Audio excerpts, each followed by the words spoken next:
Zazubaar, and welcome to a very special podcast. Welcome to the 1-year anniversary of the Demons from Outer Space. Woo! Dun dun dun dun dun dun dun dun dun dun dun dun dun dun. Joining me as always, Dylan McCandless, aka Super DM64. Hi. Dylan, we've been at this shit for a year now. How do you feel? How does it make you feel, man? I was scared. Is that how this all started? Like, imagine back a year ago now, because we were recording this almost a year to the day of when we recorded the first episode. Because the first episode went up on November 6th, and that's when this is going up. But we recorded the podcast, the first episode, on Halloween, on October 31st. We are recording this podcast at the moment on October 30th. Yes. Some weird time warp shit. By the time we get done, it will be the 31st. Woo! So imagine like a year ago, if it was all like you did it because you had like fear of, oh shit, when we go up to G-Fest, he might kill me because I didn't do this on podcast. Bill was like, hey, let's do a podcast, and I was scared. I was trepidatious about it, but then he said that he would murder my family if I didn't, so I felt inclined to say yes. It was quite a strange way to start a show, but it worked now that we're a year in and 42 episodes in, and here we are. For a while I was debating, how important is family really, anyway. I mean, and, blood is thicker than water, but syrup is thicker than blood, so technically pancakes are more important than family. Aunt Jemima is more closely related to me and family than my own family, if you think about it on those terms. Was Aunt Jemima a real person, or was she just like this icon that they came up with for that particular brand? I mean, I don't know. I'm not well versed in my syrup history. Well, think about this. Like, who is the woman, the kindly older black woman that they got to pose to be Aunt Jemima? Is that a photo or is that art? I don't remember. I haven't looked at an Aunt Jemima bottle in years. I don't know if it's a portrait or if somebody just made her up and drew a... But it also, like, the way it looks, it almost looks like they were caught off guard. Like the Aunt Jemima woman was, just cooking in the kitchen. Somebody, took a picture and then slapped it on a syrup bottle, and they were like, it's Aunt Jemima! Okay, I'm just going to take a look at Aunt Jemima real quick. Yeah, I'm going to do the same. Well, Aunt Jemima has changed over time. Aunt Jemima on the... Oh, it's very clearly art, not a picture. What the fuck was I thinking? She has changed. Yes, Aunt Jemima does not look the same. She used to be fat with, a rag on her head. I wonder where that stereotype came from. And now she's she looks like the second Aunt Vivian from Fresh Prince. The second one, not the original. You know who I'm talking about? Did you watch Fresh Prince growing up? Yeah. I know. She looks like her. I know who you're talking about. Uncle Phil, Aunt Jemima. Uncle Phil, you married Aunt Jemima, dog. You're right, Will, I did. Why do you think I got so fat? What happened to Uncle Ben? Uncle Ben? The rice guy. Oh, that's I never thought of that connection. Are they married and one of them they got divorced and one of them took the syrup and the other one took rice? Only in my fantasy, huh? Your fantasy where you connect African American fucking breakfast, food mascots. I just realized that Uncle Ben looks like Samuel Jackson from Django Unchained. Maybe that was an homage on Quentin Tarantino's part. He decided to make Sam Jackson look like Uncle Ben. Django, you uppity son of a bitch. Eat your rice. That boy ain't never gonna do right again. With great rice comes great responsibility. That's exactly what I was thinking. I thought you were talking about the Spider-Man character, and I was like, what a random question. What happened to Uncle Ben? He got shot. It's a very sad story, Dylan. He got gunned down for his car. And then his nephew decided to devote his life to penance for that mistake. It's a very sad, tragic story, and you're making light of it. I don't think that's fair. Do you think that No, I'm not going to go there. So Dylan, this is the 1-year anniversary. What's the joke you're not going to go to? Last week on the Halloween special, we quickly jumped to Michael J. Fox jokes. I listened back to that and I felt a little bad. I felt a little bit guilty about like how many Michael J. Fox jokes we made. Usually I don't remember the things that we talk about on these episodes the next day. I have to wait a few days and it'll come back to me. But the next day I woke up and I was like, that was fucked up. And it was entirely my fault too. I was the one who started the Michael J. Fox jokes, and then they got worse from there. Like they started off like, okay, that's mean, but it's okay, and then it just went to like Michael J. Fox is watching George Romero fuck Alan Moore. It's like Jesus, that escalated quickly. Attempting to masturbate, not very successfully. Or very successfully, depending on your point of view. Well, he has to get hold of it first.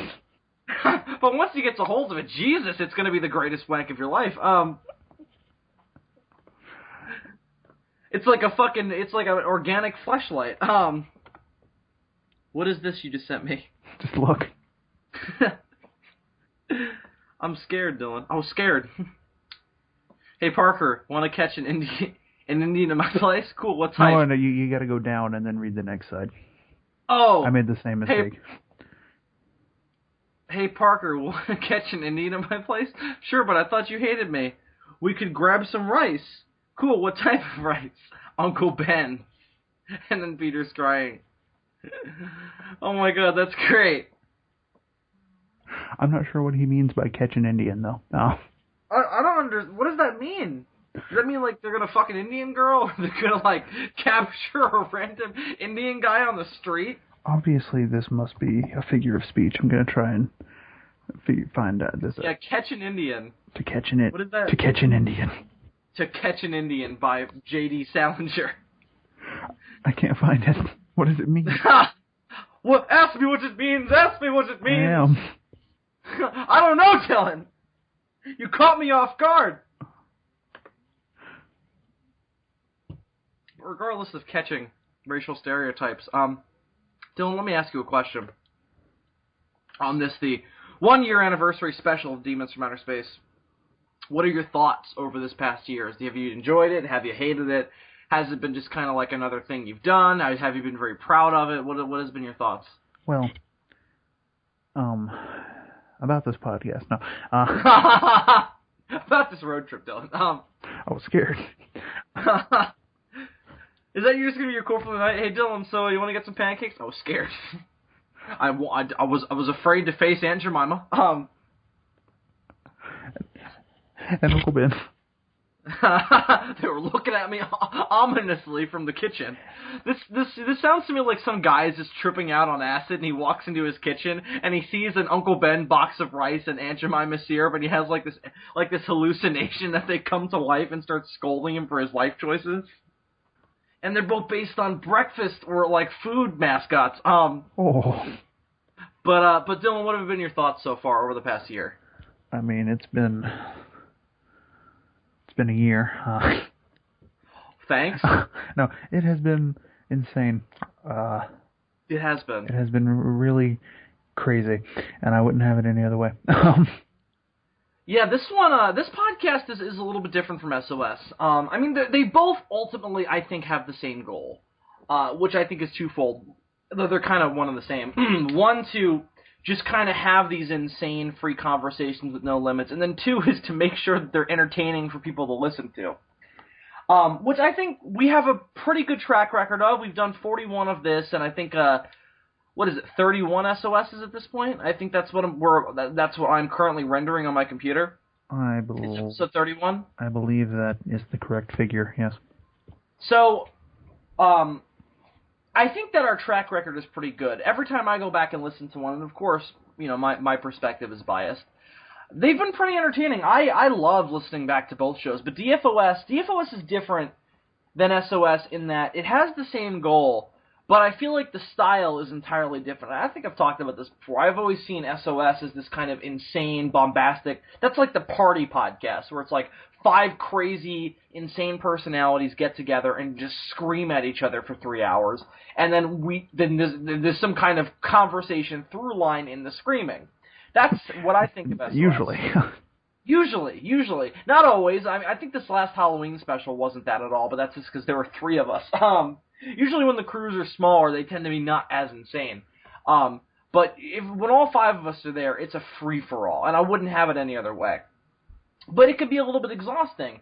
I mean, I don't mind being exhausted. It's just that I think that if it wasn't exhausting, I'd be disappointed. Like, oh, I don't feel completely run down after all the energy I exerted. I'd be disappointed. Like, oh, I didn't put my 100% in. But DFOS is different because it's just you and me, and it's also has an interesting backstory because we the Sons of Serizawa podcast actually came out of the actual decision to sit down and do it came out of a conversation you and I had. Mm-hmm. And we were talking about, I don't remember, we just had a conversation. I don't remember the exact details. I do remember the night, though. It was over the summer of 2013. Right, this was when you pitched the idea to me that we could do a podcast, based on the conversations that we would have after the chats that we would do. Right. Mainly World War G, when Adam, David, and I were still doing ZGC monthly reviews, which had ended like less than a year previous. A bunch of different stuff led to us doing the show. But I talked to Dylan about it, and he was like, oh, that's a great idea, and then we pitched it to the boys, and then we recorded the first episode, and we went off and running, and then we brought Andres on. That's kind of the story of SOS. But that story has a little subplot where the fact of the matter is that show came, like, the inception of that show, or, like, me finally saying it out loud came from a conversation I have with you. And very importantly, that conversation is, in my opinion, at least personally, a template for how an SOS episode should work, where we just start talking, something gets introduced, and then we go on a tangent about it, and funny hijinks ensue. And in that case, what happened was 2 things. That's the conversation where you and I found out, very importantly, what the German title of King Kong of Godzilla vs. Megalon translated out to in English. Right. Which is of course King Kong and the Demons from Outer Space. And we were laughing our asses off running with that joke. And then we also found an Italian poster for King Kong vs. Godzilla that had like Ghidorah and Gamera on it and fucking like yeah, the Gamera. Yeah, it was really the one that it looked like they were having a train. It looks like Gamera was raping kaiju, and that Kong, who was in the foreground, had just been raped. And Kong looked really fucked up. He looked like a Sasquatch with mange. His facial expression was the priceless part. He looked disillusioned with life. He looked very like he was questioning the purpose of his own existence. Meanwhile, Ghidorah was in the midst of... Yeah, Ghidorah was getting fucked by Gamera, and then it was Guiron, right, who was also on the poster? I don't remember. I don't remember either. The poster is in the first episode of SOS, briefly. You can see it if you go watch that podcast. That's the only one to this day that I've edited for pictures. Right. Oh, no, that's not true. The only other one I edited was, I think it was the New Year special, where I showed the picture of the Gothopotamus. Oh, yeah. Which was Andres and I's opinion on what you might look like when we finally met you in person. Because at this point, we still had no idea what you looked like. But anyway, in fact, for the majority of our history, that has been the case. I'm still not used to living in a world where people do know what I look like. Yeah, it's still a very interesting experience. Now that I know what Dylan looks like. Now I have a face to go along with when I hear your voice. Like right now, I'm thinking of like the face that I know of you from when we went on the road trip. I'd never had that before. I just had like this vague like silhouette in my head of like, okay, maybe he kind of looks... I basically imagined me with a southern accent. That's what I tend to do when I don't know what somebody looks like, is I imagine me... You imagine yourself with a southern accent whenever you don't know what somebody looks like? That's really interesting. No. I imagined your voice coming out of my body. For the most part. Not like this, the overall silhouette. Is what I imagined. As I wasn't totally wrong. I mean, you're taller than me, and you've got a beard, but for the most part, we're pretty similar-looking dudes. Mm-hmm. Yeah. We're not totally dissimilar. But anyway, so the subplot of the SOS story is that conversation, like, months later, I was sitting in class, and I was like, Dylan and I have insane conversations without the other guys.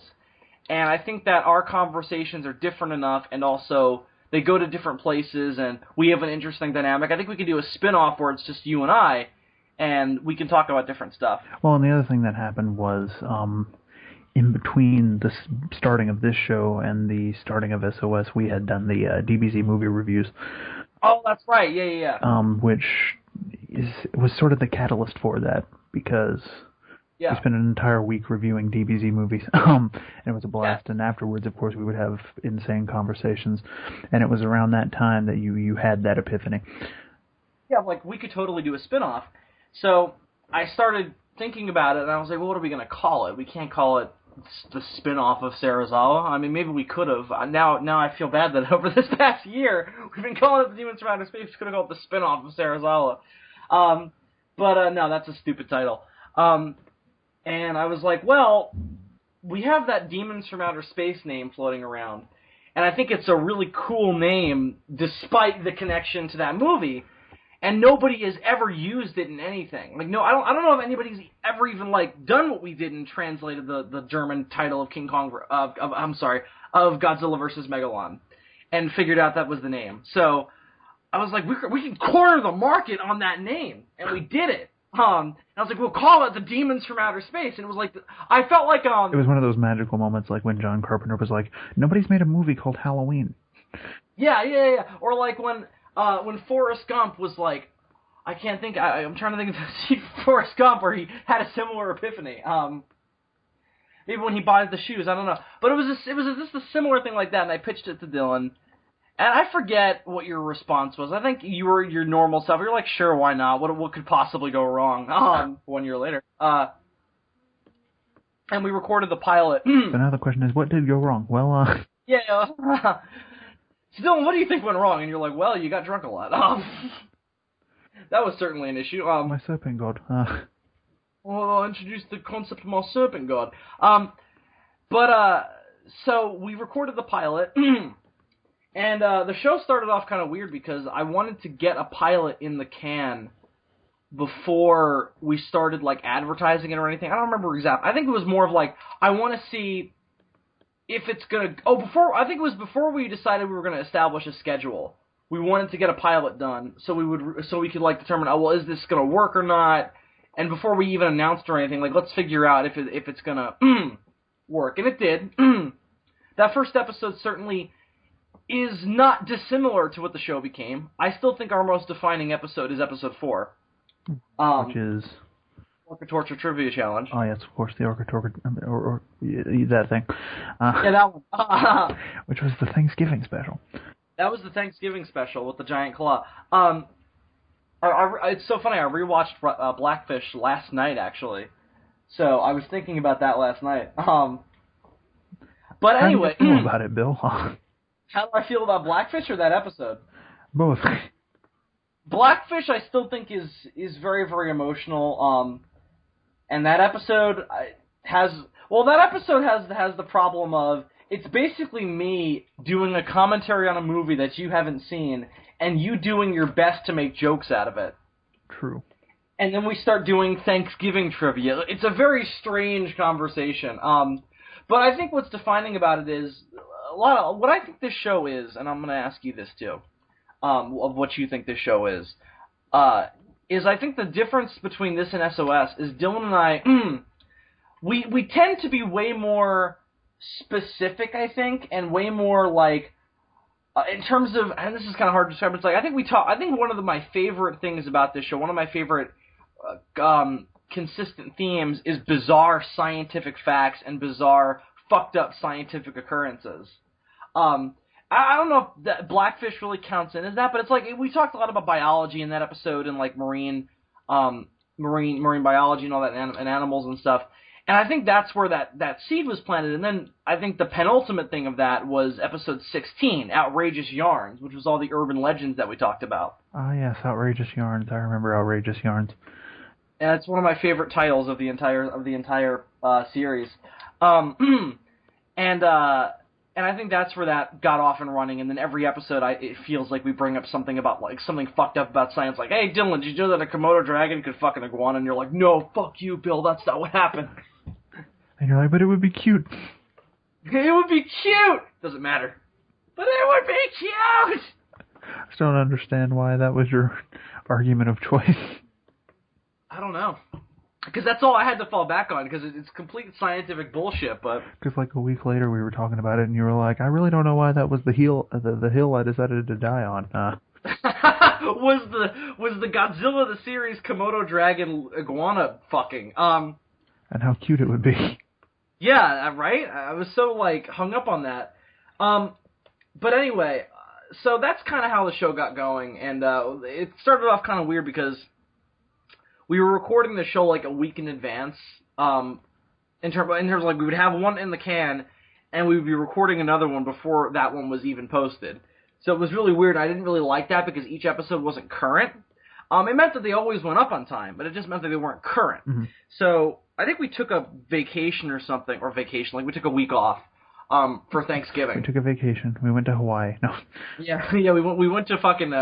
We went to the Caribbean, and we hung out with pirates. It was great. Really hot down there, huh? Yeah, it's very hot down there. But it's a dry so.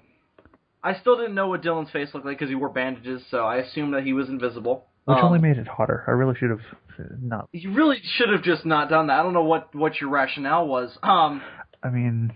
Speaking of hills you wanted to die on... also, the gas prices in Hawaii are ridiculous, so... Oh, man, yeah, it's crazy. They certainly must have been screwed over when Godzilla and the Muto destroyed Honolulu because that must have caused the crisis. I'm sure, yeah. But I completely forget what my train of thought was now. Oh, but anyway, so it was kind of a weird show at first. But I really think we've had our start. It was a weird show at first. Yeah, now it's completely normal and it's basically mainstream. We've sold out. There's no reason to keep listening.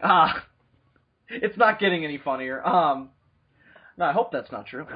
But Dylan, what have been your kind of fond memories, and what do you think the show kind of has overall that's either different from SOS, or what are your overall thoughts? I mean, I think each of the three shows in the SOS network are different simply because it's a different combination of people. And naturally, anytime you have a different combination of people, you have a different chemistry going on in the conversation.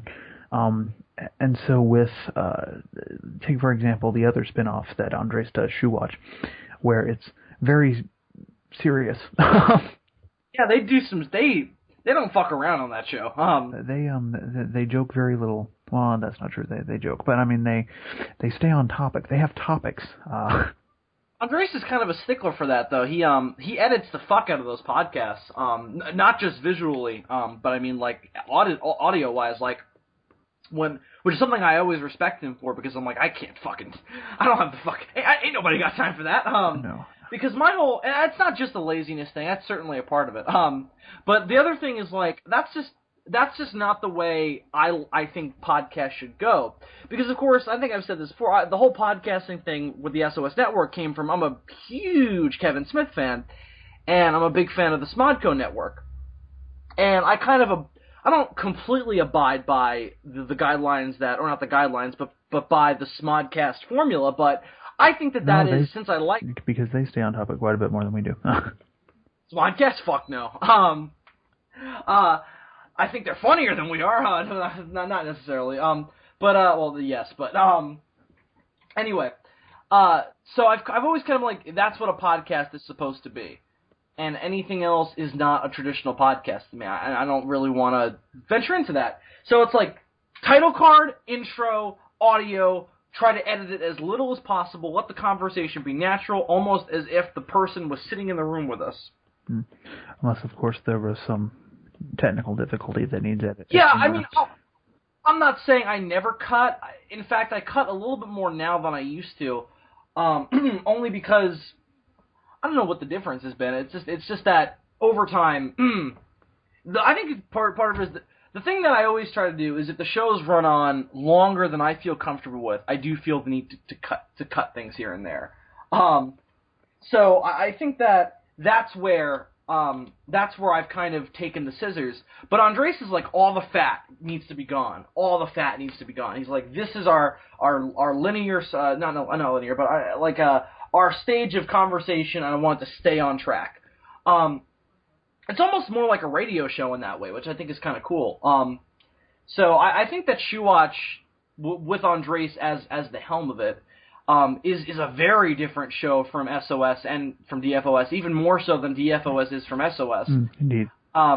Indeed, because there is a big technical difference between Shoewatch and the other two shows, whereas the difference between SOS and DFOS is purely what I was talking about before in terms of a different combination of people leading to a different chemistry. Yeah, this show was way more laid back than SOS is, and I think I was trying to say that earlier, and I never really got there, and that's something I really enjoy about it. It's like, I love just Thursday nights roll around, I'm very tired from having a long day of classes and everything, I'm off from work, and I come home, and I'm just like, I'm just going to chill out with Dylan and talk about some shit. And that's what I really enjoy about it, and I think that that's very well translated into the episodes. It's like, it's just kind of like, I'm just feeling kind of, so I'm going to put on some DFOS. And I hope that you, our listeners, have kind of gotten that from it, because that's certainly what we intend. I think that ultimately the goal, at least for me, has always been try and produce the podcasts that I would want to listen to. Mm-hmm. And I think that that's certainly where I've tried to aim them. And I think that this one and SOS have certainly succeeded at that, but DFOS especially, just because it's just, I like really chill, like a chilled out atmosphere. Like, I won't say this show is less insane than SOS. I will say that it's insane in a different way.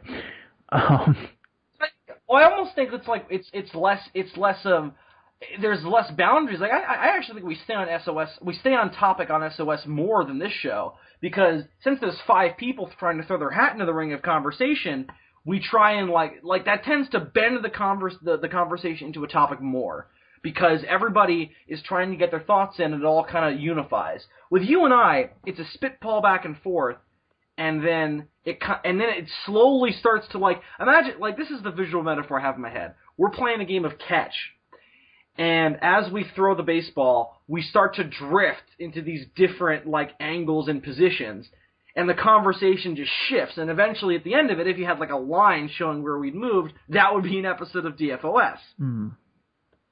And I think that's kind of the difference in terms compared otherwise to that, like, circle of SOS. And I think that I don't know, I enjoy that about it. I enjoy that difference. I enjoy having both. And I hope our listeners do as well. It's like you have that insane, like, high energy, party conversation with SOS, then you have this more laid back one. So that's what I really enjoy about it. But Dylan, what have been some of your favorite moments, just specifically? Oh God, I don't remember specifics. Out of 41 episodes, what have been some of your favorite moments? I mean, I loved the Orca Torture Trivia Challenge episode. I think that one of our other highlights was the origins of the Brooklyn Doctor, when we did that conversation about would you go back and relive your senior year of high school. That's one of my favorite moments. Is that what that conversation was about? Yeah, yeah, it was. We were talking about going back and reliving senior year of high school. I love the I'm trying to think. I love the Lost Skeleton of Cadavra commentary episode. Oh boy. Which is a story in and of itself, huh? Yeah, well, we told that one already. Yeah, so we told that on that episode, I believe. So. Yeah, we did. I think we also told it on the episode of SOS that followed it. So you can hear that story in terms of Andres falling asleep if you go back and listen to those. But it's interesting. I'm trying to think, like, I think another one was your bullet in the bathroom story. Always cracks me up when I go back and listen to it. That's one of my. I think that might be. Oh, it's tough to say. I have 2 episodes that stand out to me as my personal favorites. It's Outrageous Yarns, which is episode 16, and then it's Bullet in the Bathroom. Just because of the stories that are told are just, they crack me the fuck up. I know one thing that I heard somebody else comment that they enjoyed, and me as well. Anytime I'm telling a story, or barely telling a story, and there ends up being this back and forth of you trying to get more information out of me. Just like, fucking tell me what you're trying to say, Dylan. No, but you want details. You're like, what fucking color was the wall? I'm like, I don't fucking know. Well, I feel exactly like that, though, because it's like, you'll tell, like, the bullet in the bathroom story. Like, if I wasn't there, that story would have just been, I found a bullet in the bathroom, and that was it. Well, I mean, that was kind of the story. I mean, it was like that time that I found a bullet in the bathroom. And you're like, what? What's that story? I was like, well, one time I found a bullet in the bathroom. I know, but out of me egging you for more details, we talked about the rape story. True. And then we talked about the guy who got his finger caught in the door. So if I hadn't egged you for more detail, we might have never gotten to those stories. So that's what I think really kind of works about our dynamic, is like, you're the more like, fuck everything, I'm Dylan McCandless. And you're very like, not simple, but like, kind of straightforward. Like, this is what I think, that's it. And I'm more of like, well, no, let's find out more about that, Dylan. Let's explore, man. And I think that's why our dynamic works so well together.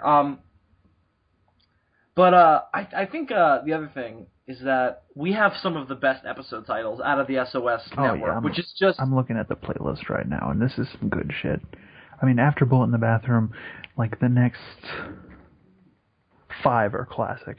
You got Charlie Final Wars, Assless Chaps, Yugi Mans and Pokios, Vicious Rabid Man-Eating Foxes, and Happy Heine. Happy Heine is another personal favorite of mine.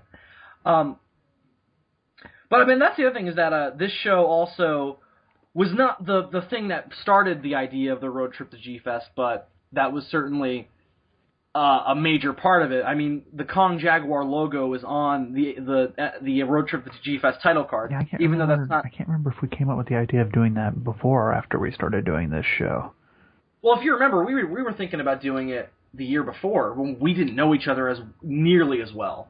Oh yeah, there was sort of talk about it in 2012, but that was never all that serious, honestly. I always knew that wasn't going to happen. Like, last year it was like, we're gonna fucking do this. Yeah, it was like, we're gonna fucking do this, Dylan. You're like, alright, fucking creepy. Let's calm down there, Miss fucking... Woo, Alright, we'll do it, calm down. About this road trip, Bill. Jeez.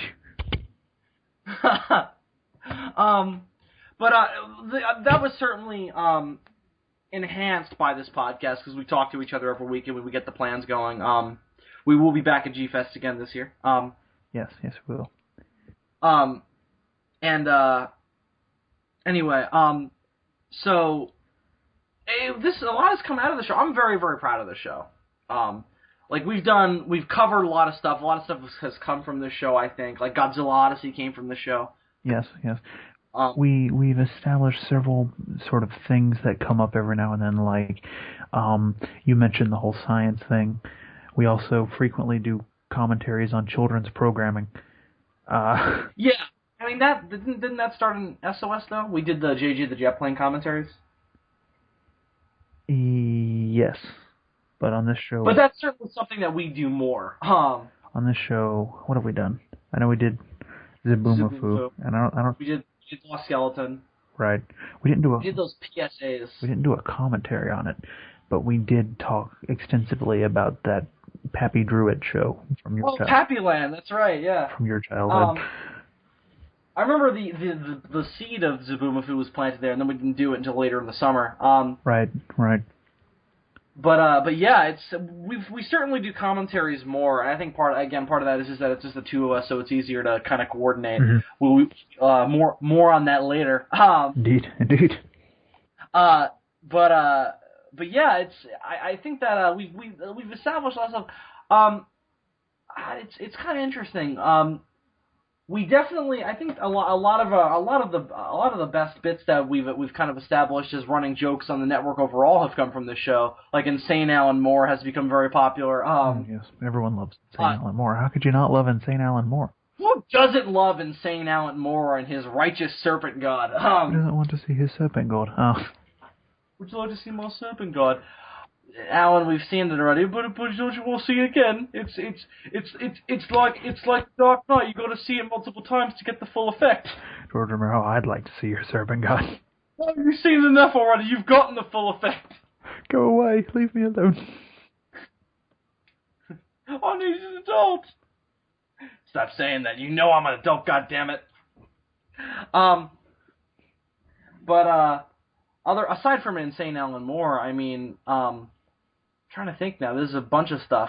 The comedy stylings of 13-Year-Old Bill was very popular. I'm trying to think what else. A bunch of stuff though. I'm just trying to think. Yeah, if you enjoy a laid-back conversational podcast and you're not easily offended, this is a great show to listen to, I think. Okay, let's talk about that for a second, though. So, this podcast, because we don't have 5 people on it, tends to be a little bit more like, we tend to dip into some more of the realm of the controversial. Shock comedy, I believe, is the phrase. This show gets fucked up. It's not for the faint of heart. And it's. I mean, what can I say? You know, fuck her right in the pussy. Fuck her right in the pussy. So you know, if you're easily offended, or if there's certain sensitive things that you can't really, like, you can't have stand to be made fun of, then this is not the show for you. Indeed. It's certainly something I would say. We've had some great people, wonderful people that we love very much, who were too offended. Yeah, it's true. Which you know is sad, but it's also like, you know, we're not gonna. I think they're, you know, the point that they stress is don't change it just because I don't like it. I mean, it's the show. The show is what the show is, which I think is a great perspective. Something I always try and keep in mind when something. I think part of the reason why this show works as well as it does too is that neither of us are offended by anything really. No, not really. There's very little that you could say to me where I'd be like, I mean, except for like personal stuff, obviously. But even then, like your hat. Yeah, my hat. That's such a personal topic for me. But it's very difficult to like offend us in terms of like, oh, you fucked with our religion, or you fucked with our race. It's like there's very little, or you fucked with our politics. Like there's very little you could say that would really bother Dylan and I and get us truly outraged, except maybe if you criticize Godzilla 2014. I think now that we've had enough of that, that doesn't really burn anymore. No, not really. I think everyone's accepted that it's a pretty flawed movie, whether you like it or not. Yeah, indeed. Everybody identifies the problems. It's just whether or not you can look past those problems. I mean, you know, we're neither of us are easily offended. No, not at all. I mean, so I think that's why this show also works. We've had trolls make attempts in the past, and it doesn't work because we're not easily offended. I mean, no, not at all. I mean, we've had one time they called us asshole. One time they called us airheads, and whoa, that was the line. I was like, sir, good sir, you cannot use that kind of language in the comment sections of our videos. That does not bode well. But anyway. You dare insinuate that there is an excess amount of oxygen in my cranium? How dare you! Where did that fucking insult even start? Does it just mean that there isn't a big brain up there, so it's just air? Yeah, I believe that's the idea. But that's not what would happen now. I mean, this is scientific bullshit! Clearly this was something that was come up with by people who don't understand that there is fluid in there. Right. I'm like criticizing this science, but I'm like, iguanas can fuck Komodo dragons because it's cute. What if somebody found the idea of an empty skull full of air cute? I don't really. Well, how would they see that cute though? I mean, you can't see it though. Oh, but you can. But you just love stupid people. In which case, more power to you. But I don't really see the appeal. I mean, entertaining maybe. I mean, sure, but even still. Well, you know, Dylan, in terms of all this retrospective stuff, I just like to say, happy 1-year anniversary, my friend. Indeed, to you as well.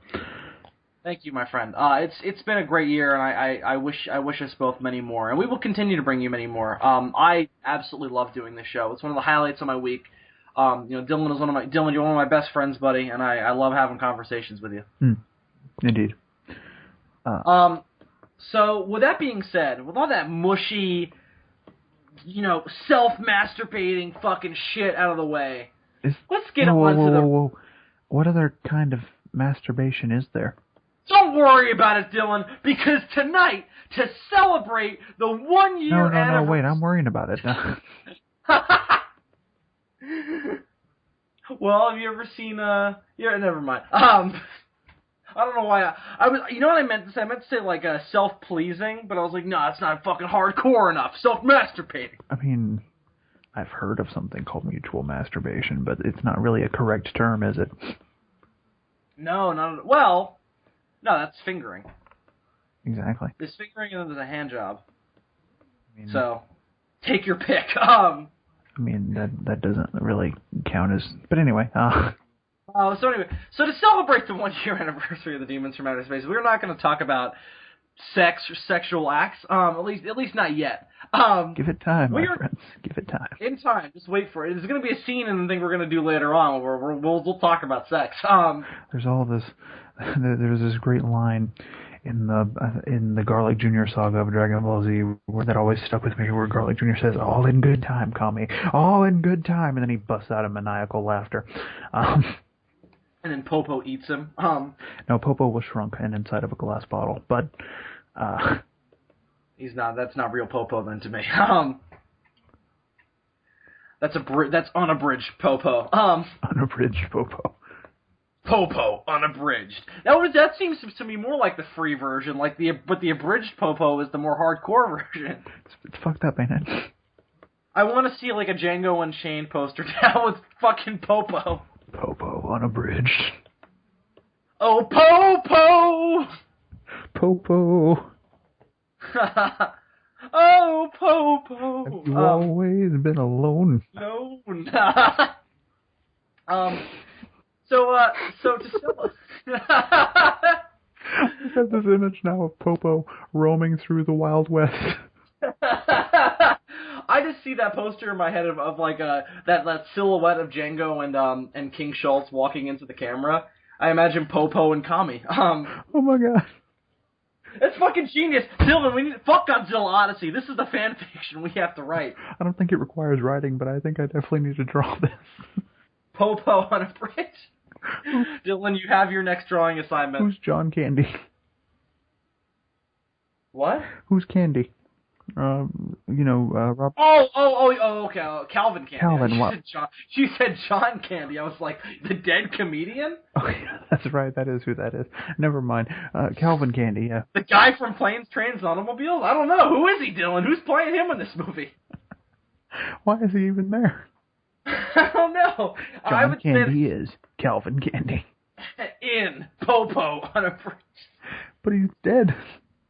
We'll use the Don't Dragon worry Ball. about it. I'll use my Primal Serpent God. You mean Shinron? Yes.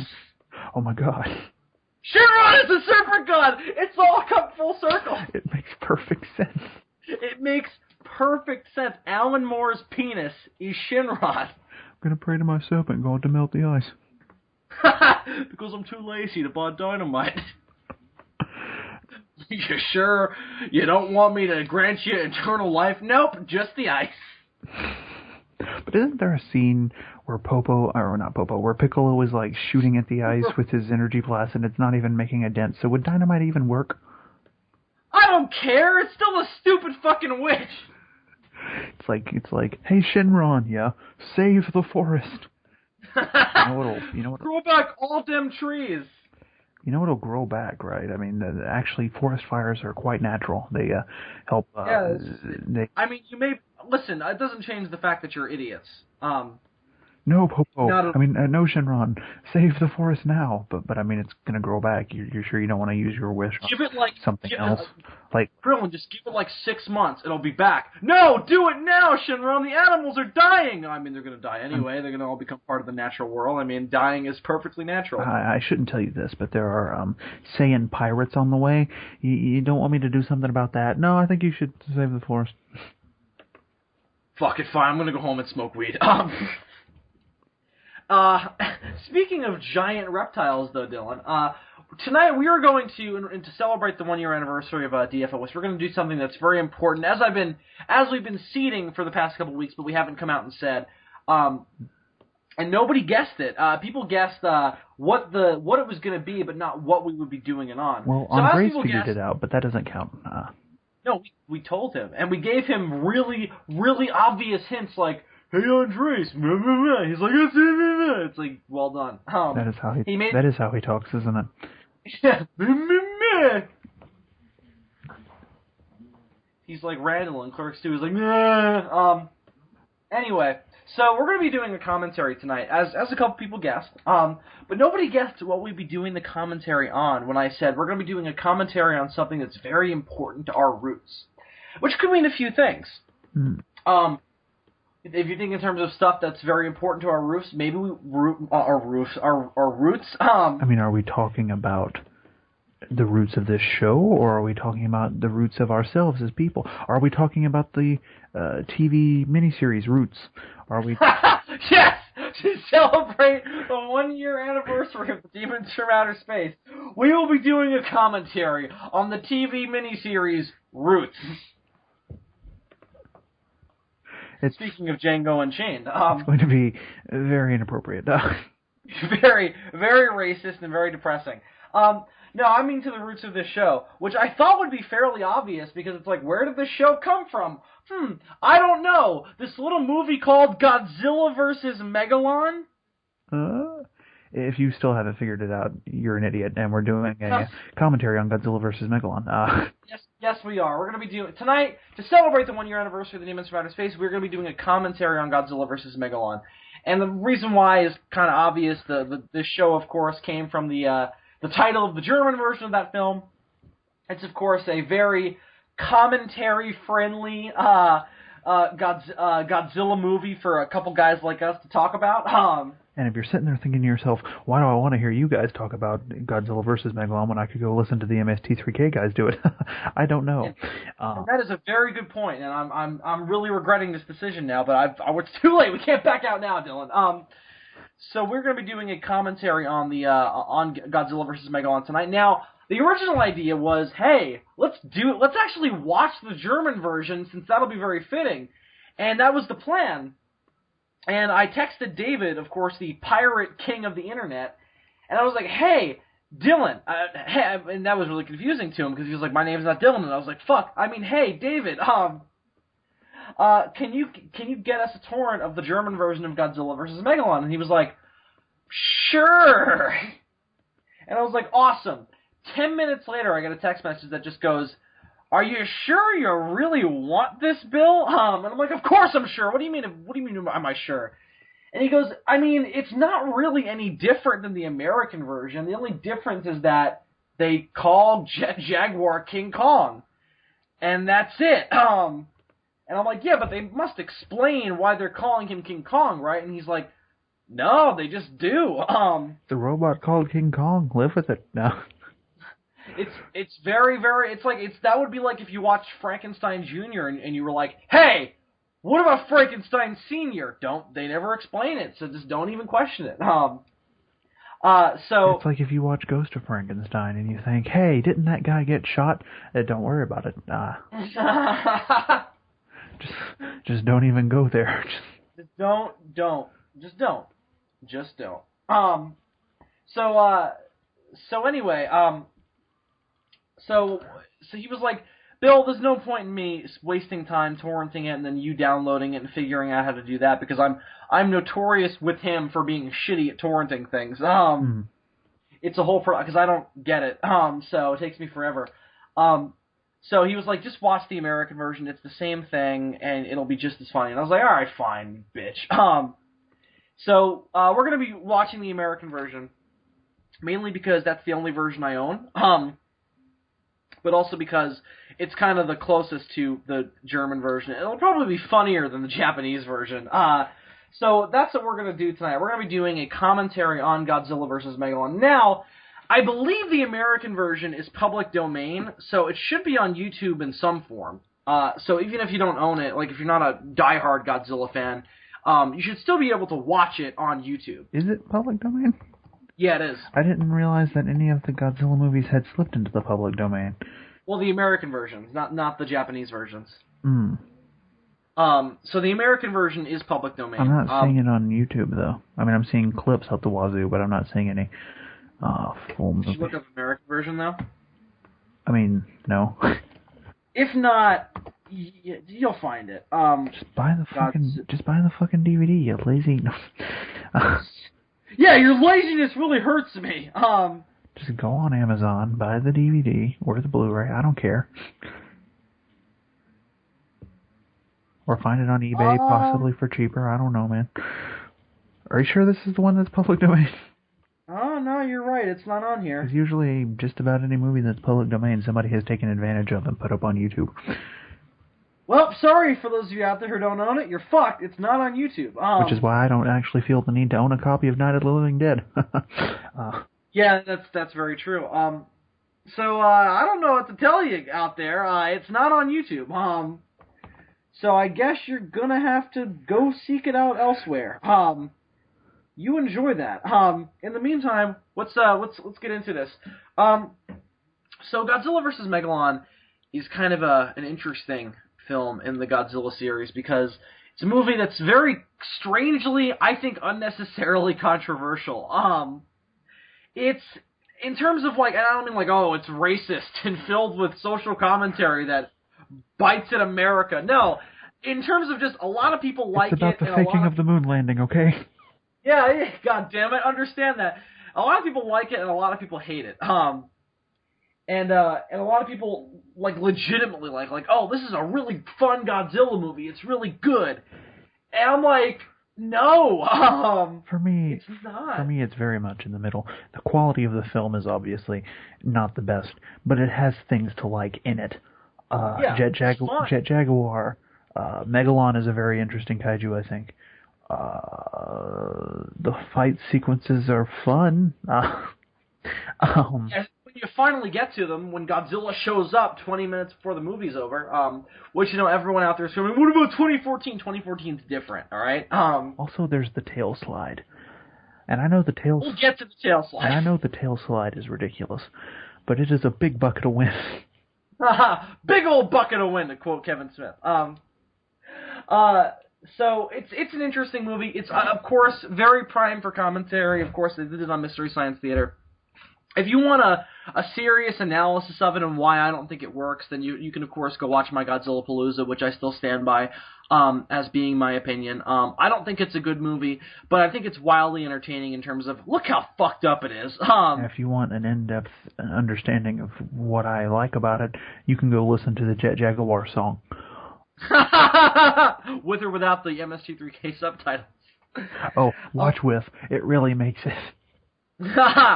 That is my personal cut of that particular song. So I don't really think there's any more disclosures we have to give, right? I mean, it's a poorly made, rushed Godzilla movie that was there to sell a new IP in terms of Jet Jaguar. I mean, and then at the last minute they were like, let's throw Godzilla into it, and then that's how we got this movie. I mean, the majority of our listeners are Godzilla fans, so I'm pretty sure most of them have seen it already. It's very popular in America. Very, very popular. There's a comic book based on it. For years, it was the only one I could ever find on VHS when I went to like a flea market or something. Like 9 times out of 10, if I found a Godzilla VHS, it would wind up to be this one, which is why, as a child, it took a long time for me to see all the movies. Yeah, likewise. I didn't see all of them, oh God, until I was about, I don't know, 14? Yeah. I was definitely... No, that's not right. I was definitely in high school by the time I finally got around to seeing all of them. I think 7th grade is when I finally saw the last one, which was Godzilla and Mothra: The Battle for Earth. The one that you didn't even know existed. I was like, what the fuck is this? And my mom was like, that's the 92 Mothra movie. And I was like, shut up, woman. I know my Godzilla, and there ain't no movie about fucking Mothra in the 90s. And then you looked it up, and you're like, oh, there are 4 movies about Mothra in the 90s. And then my mom slapped me, and I was grounded. No, I'm kidding. That didn't happen. My mother is a wonderful woman, and she never beat me. But I deserved it. I fell down the stairs. Tell him you fell down some stairs. I fell down some stairs. You gotta be more careful. I walked into a door. Anyway, so let's get this going, shall we? This is going to be fun. We're going to do some commentary. We're going to tell you some shit about this movie. We'll talk about it a little bit in terms of like, oh, Dylan, I like this scene, or oh, Dylan, I hate this scene. But we're going to make a lot of jokes, so get ready. So let's get going, shall we? Dylan, are you ready to go? Alcohol ready. I am at 0,000. Yeah, I just gotta pull it up here. Open file. No, that's not what I wanted to do at all. Open disk. Ah, there we go. Play. Hopefully my computer won't crash. That would be a that would be a problem. That would be a problem, yeah. I could have watched it on my TV, but then like if we need to pause it for any reason, it would take longer. So I am going to start. Hang on. All right. I am at 0,0. As am I. You see a black screen with like some crackles on it. Mine's a blue screen. Really? It looks like water. Huh. I have this weird... anyway, I'm at 0,0 though. So we're watching the American version, just to be clear to you Godzilla fans out there who own the Japanese version. We're going to watch the American version. Not that they're drastically different. I think the Japanese cut is a smidge longer. It's a little bit more violent, but aside from that... Here's the difference, man. One's in Japanese. And has a little bit more blood in it and has some porn in it. That's about it. Unfortunately, I don't speak anime, so here we are. So we're going to watch the American version. So if everybody out there is all set and ready to go, we are going to watch Godzilla vs. Megalon in 3. God help us all. God help us all. 3, 2, 1, play. Beautiful shot of the South Pacific here. Oh, now I know why my screen was different. I have the Toho logo. Oh, shit. Then you're a couple seconds behind me. Yeah, like 10. Wait a minute, hang on. Pause at the point of the island. I mean, pause at the shot of the South Pacific. Are you talking about a map? I have a shot of a map. Yeah. Pause there.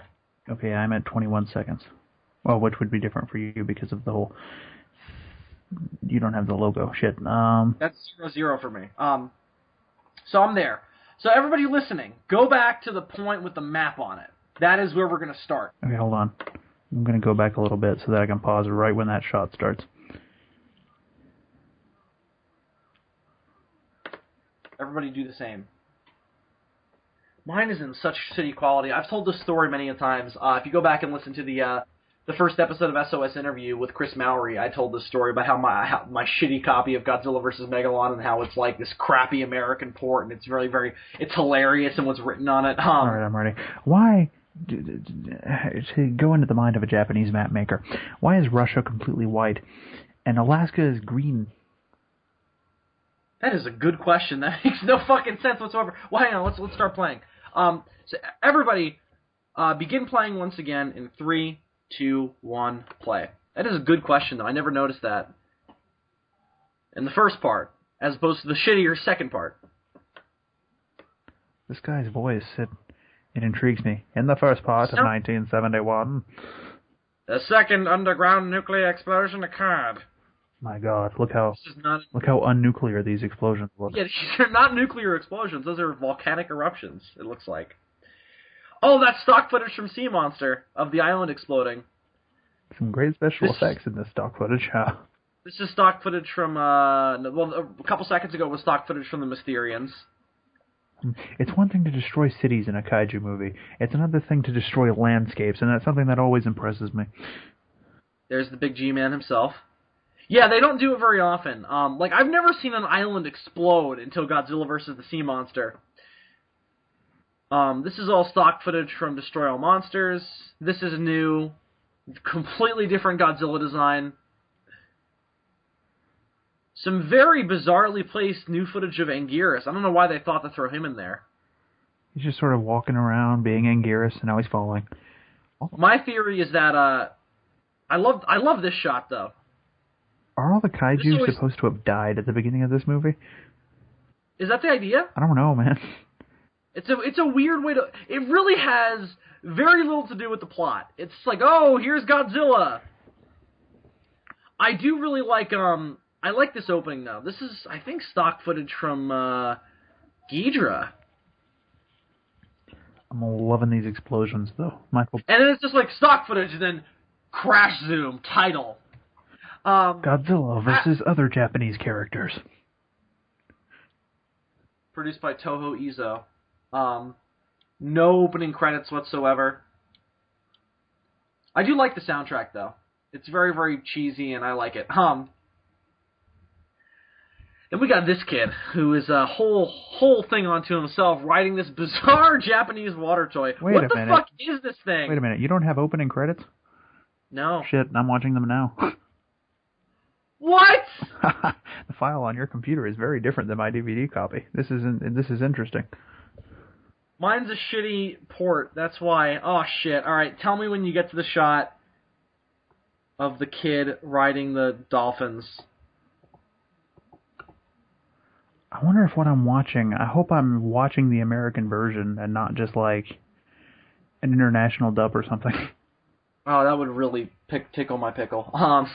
Let me know when you get to the shot, like the wide shot of the kid on the dolphins. No, but it has to be the same version because we had the same dialogue from the guy at the beginning. Yeah. In the first part of 1971, the second nuclear explosion occurred. I'm pretty sure there have been several before 1971. Okay, kids in the water. Alright. Plus play now.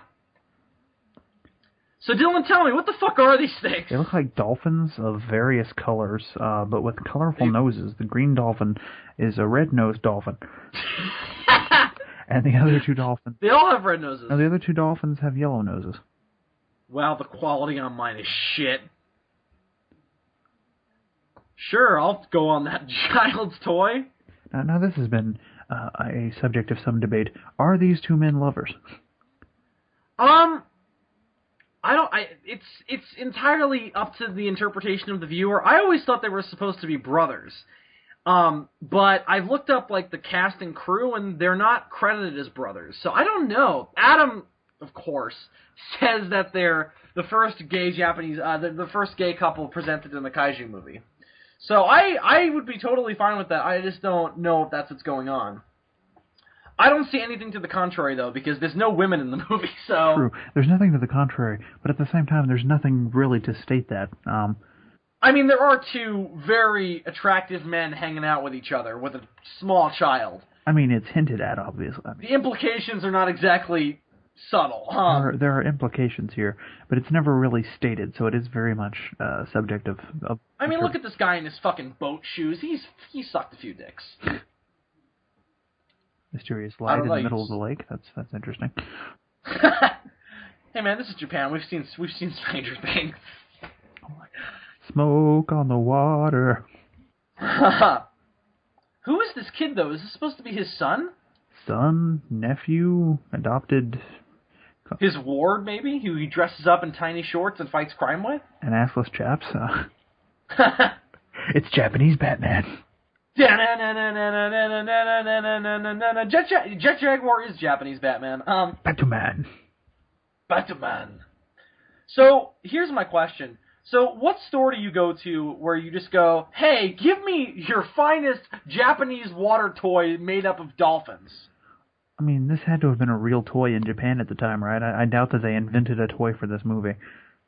I mean, the budget wasn't exactly extravagant, so this is actually a pretty good shot. The miniatures aren't bad. I mean, it looks fun. I remember when as a kid watching this movie, I thought I'd ride that. I've never ridden something like this before. I drove a boat once, but that's about as close as I ever got. That is a shitty matte painting. It's not as bad as this matte painting. I looked at a still image from Son of Godzilla earlier, and there was this matte painting behind Godzilla, and he was entirely too close to it because you could see, like, the texture of the canvas. Yeah, that's always something you gotta watch out for. Where is this lake, though, where it's like these three guys just chilling out and all the water vanishes? I don't know. It's very, very specific and very, very convenient that these are the people who later on Seatopia will target to get Jet Jaguar. Of all the things that the Godzilla franchise could borrow from the Gamera franchise, did they have to borrow the child in booty shorts? Yeah, of all the things, like, they could have borrowed, like, superhero, kaiju, they could have borrowed anything. I mean, they decided to go with kid in small shorts whose ass is hanging out. This scene always struck me as, like, strangely sad, like, and there goes the water. And there went peaceful and serene. And there went his pool toy. Once again, nature is a dick. Ha! My name is Morgan Freeman, and I approve this message of saying that nature is a dick. How do we get rid of the poor people? God used Katrina. It's actually not my joke, but, And in the 1970s, they used the second nuclear explosion. There have been many more than that before this. Well, I think they said underground, but I'm pretty sure... I've never even, like... I don't even know what an underground nuclear test entails. They just blow up a bomb underground? Yeah, and I mean, I assume it would cause, like, earthquakes and shit, I guess. I mean... Which is, I suppose, the idea here. I mean, that was Lex Luthor's plan, so... My question is this supposed to be... Well, that was an underground nuclear test. He just launched a missile at a big crack, and that was what happened. What I don't recall is what just happened to this lake. Was this a result of the underground nuclear test, or is this to do with the Seatopians? I don't recall. I don't know. I'm not really sure. It's not really made clear. Because if it is a result of the lake, the authorities didn't tell anyone not to go to the lake? Hey guys, don't go to lakes. They're doing some crazy nuclear tests in the South Pacific. I mean, we're all going to die, but... We're all gonna die! Wow, that's a lot of not water. Reminds me of my ex-wife's skin. That's why I'm gay now. Oh. And now we're riding high. With no one on the highway. This is very cheerful given what's happening. I know, they're like, we just witnessed a natural disaster. Now we're riding into the sunset. Oh, these guys have felt each other. Look how close they are to each other. Riding a fucking convertible. Yes. Oh, so it is from the nuclear test. Well, there are explanations in this movie. I'm impressed. I don't remember this conversation at all. Is this car scene the first time that they introduced the concept of Seatopia? Yes, it is. They're talking about it right now. All right.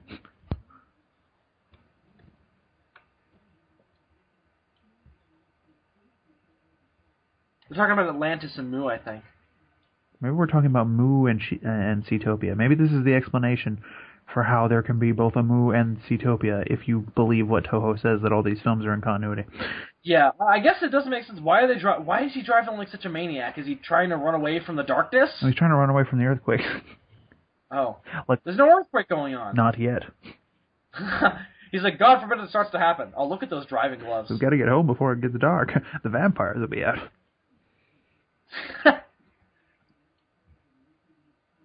It's very funny, actually. I'm very proud of myself for making that joke. Why is there a drawing of a hand? Why was there a drawing of a hand on the wall with, like, I don't know. The fingers were numbered. I don't know. Is this an educational tool? Yeah, because I just opened it, you stupid idiot. So what's the thing on the kid's hat? It looks like a nipple. Maybe that's exactly what... Maybe he uses it as a fucking... what is that called? Those things that babies put in their mouths? Pacifiers? Maybe it's a pacifier hat. Oh, look, it's Severus Snape! I know, I was always amazed by this man's hair. I know, he's Snape. He's Alan Rickman. But I saw this movie way before I saw Harry Potter, so for me, this guy did it first. And better. What is this hanging cube in the middle of the room? Is that a punching bag? No, this house is full of strange objects I never noticed before. Granted, it has been a while since I have seen. How did that get in his hand? It's a Rolade. Tum-ta-tum-tum-tums. Oh, look at that ass shot. He's got a major wedgie. My boxers are riding up my ass. Banana oil. Banana oil. Wake up, Roxanne? Ichiro, or whatever your name is. yeah, wake up, Ichiro. Wow, I jumped downstairs. I am truly a superhero. Somebody catch Japanese Snape. Where did he go? Get back here, you lousy Death Eater. Oh, God. Oh, enough with the running. Let me get in my Batmobile. This guy is an action hero with his tweed jacket. Hey, man, I work for the 11th Doctor. Maybe Matt Smith based his costume on this guy. I would love if that were true. I don't think it is. Matt Smith's like, so I was watching Godzilla vs. Megalon, right? And I decided to base my doctor costume on him. What happened to Jet Jaguar's head? They ripped it off. They were like, we're going to take his head. This is no time to lose your head. I never understood the purpose of those stairs. They don't look very safe. Why is this Jet Jaguar's default pose? Why do they always, like... I never understood in movies why they always tear the offices apart so, like, deliberately. Like, just put everything on the floor. Throw everything like, don't around. you just look for specific things? Yeah, why did they make a mess of that kid's room? That has nothing to do with anything. Well, they fucked in there, so, you know, they had... That's a very good question, little Ichiro. Oh, shit! That was a weird jump cut. It was strange. Clearly, they just had some bad film in between there. Yeah, I think they cut it. I don't even think they shot it. There was another one. Yeah, this is very poorly edited. Why do we have a car chase in a Godzilla movie anyway? Why is that something? There's a couple of them. There's a bunch of them, actually. Oh, there's Jet Jaguar's head, yeah. Look at that shitty drawing of him on the wall, too. Looks like I drew him. I think that's the drawing that the kid won the contest with. They were trying to do lines off the floor just to confuse them. Red sand.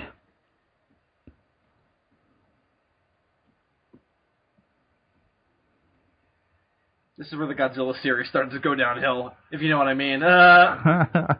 Actually, it picks back up a little after this, huh? That's true. I was mainly kidding, Dylan, because I was making a joke about the quality. Never mind. They're driving at like maybe 30 miles per hour. Not only does Seatopian Snape have such excellent hair, but his cohort has an amazing beard. What is that? Fire. That is a shitty composite shot. Far. They couldn't actually do an explosion. They had to superimpose fire on top of the landscape. It looked worse than the fire in Beneath the Planet of the Apes. It did. Which is saying. And that was way before. No, it wasn't way before. It was actually like right around the same time as this movie. Damn. They got away this time. Not next time. So says Japanese Speed Racer. Wait a minute. But Speed Racer is Japanese. Exactly. What the fuck are they eating? Were they by any chance after the robot that they left behind? Would you like a cigarette, kid?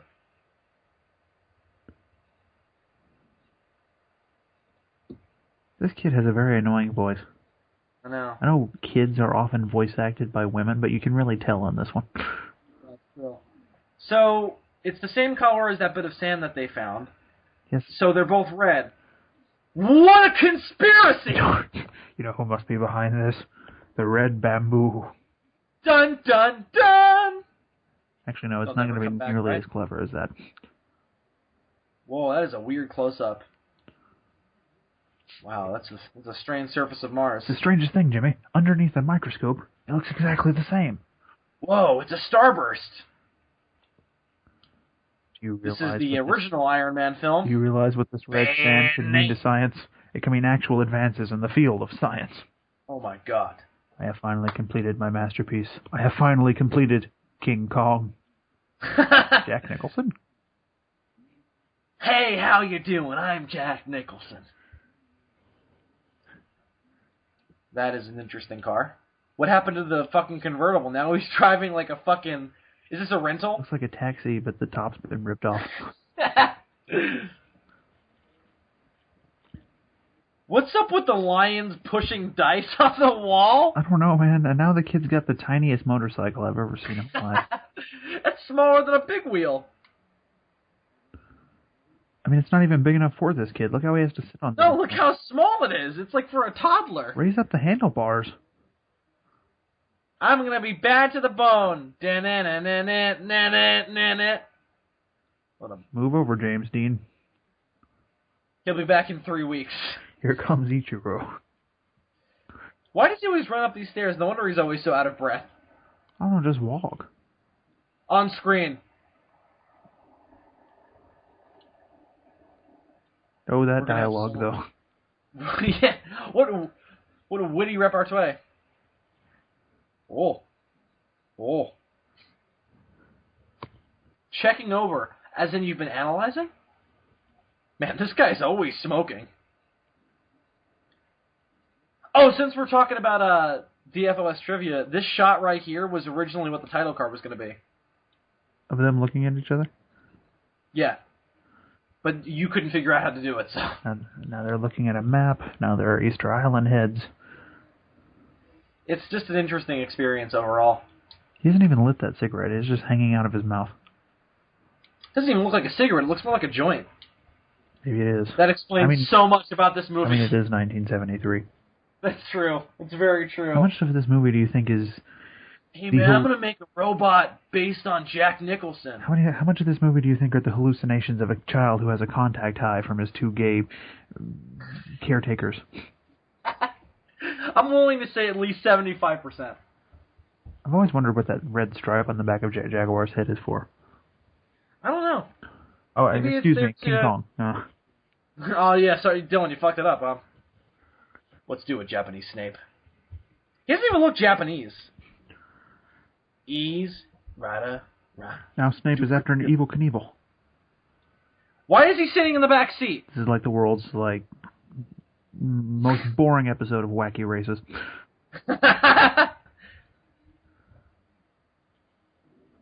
Get in our van. What a fantastic fucking...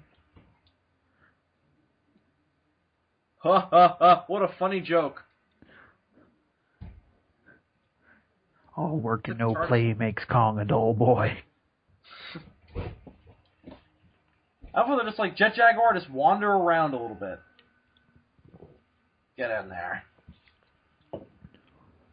Take us to the Horcruxes. Where did they touch you, Jimmy? Wow, what great evasion devices those are.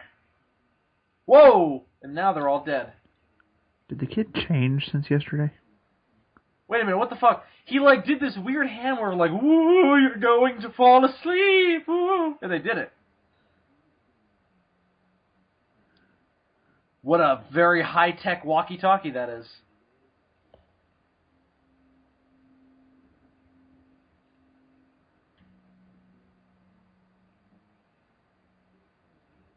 Oh, God. You've done very well. That voice sounds so familiar. I know, right? You ever wonder why these guys look Japanese and most of the Seatopians look Japanese? Then there's fucking, not Charlton Heston. And yeah, right? Not Charlton Heston and his partner, fucking the dad from Teen Wolf. Are they Roman? Are they Asian? Toga. All hail the nothing. I reveal my inmost self unto my God. And then there's the KKK dancing around. I don't understand. Please forgive my go-go boots, your mightiness. How much money do you think they paid this guy to put this outfit on? I'm thinking nothing. I'm thinking he put this on just because he could put it on.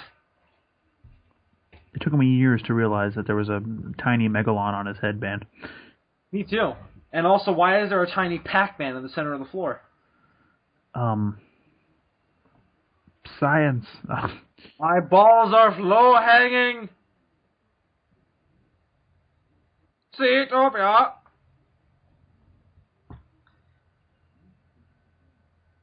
Finally.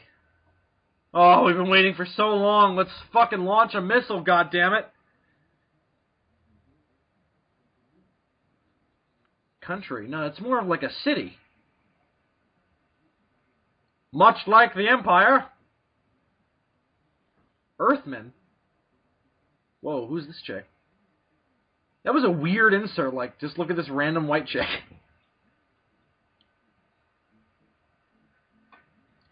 They're not of a different planet, they're just underwater.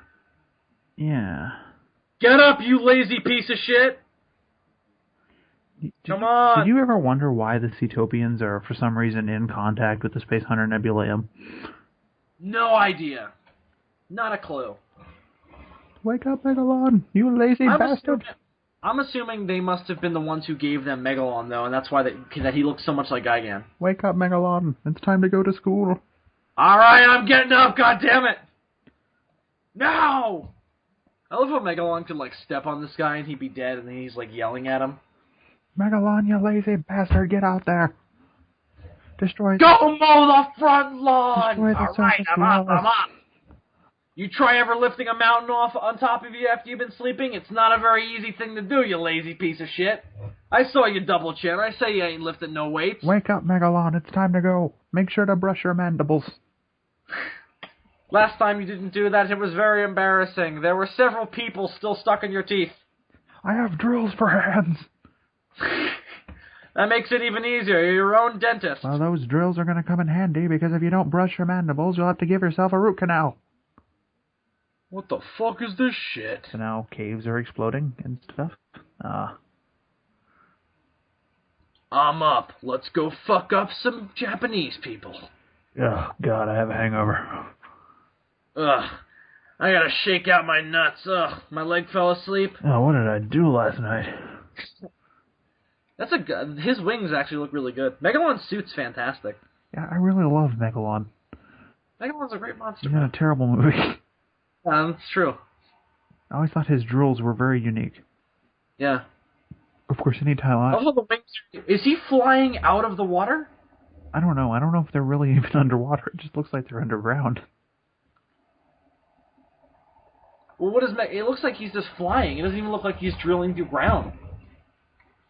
One shitty fade later. It's almost as if the effects in this movie aren't as good as the others.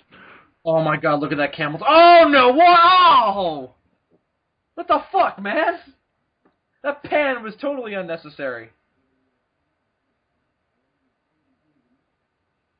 Wow, the aspect ratio on my DVD is fucked. I think you're a few seconds ahead of me again, because I just saw that pan you were talking about.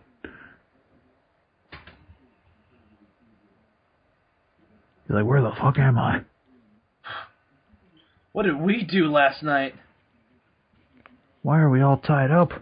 Almost as if this is made of metal.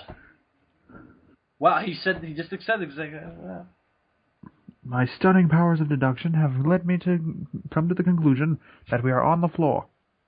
I think that, son, we may be, in fact, be in trouble. Why'd they keep him?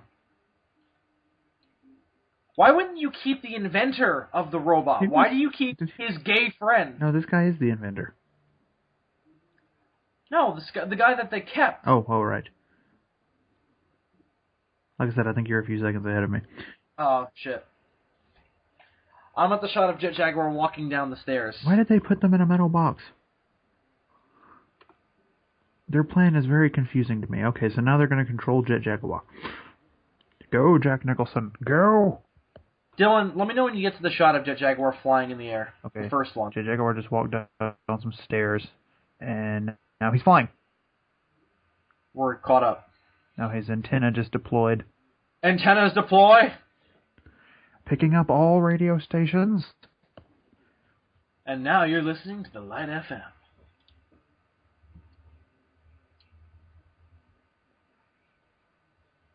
Hurrying! Don't you know how to untie a knot? But Dad, you didn't let me go into Boy Scouts. Shut up, kid. You're such a failure. Does it say Godzilla on the side of that fucking thing? Oh. We're a half hour in and they haven't even, like, introduced the concept of Godzilla yet. This is a very bumpy ride. It's a metaphor. We don't even know if Godzilla exists in this movie yet. Oh, wait, yeah, we do, because he was in the beginning. But that's all the proof we have. This is a strange, like representation of how 2014 would pan out later. In terms of when Godzilla would be first mentioned. Where's the other Seatopian? Why is this Seatopian? Why did he go in the truck and the other one stayed behind at the house? I don't understand their plan. Do they even know that he's in the truck? I'm so frustrated. I don't understand their plan at all. Their plan makes no sense.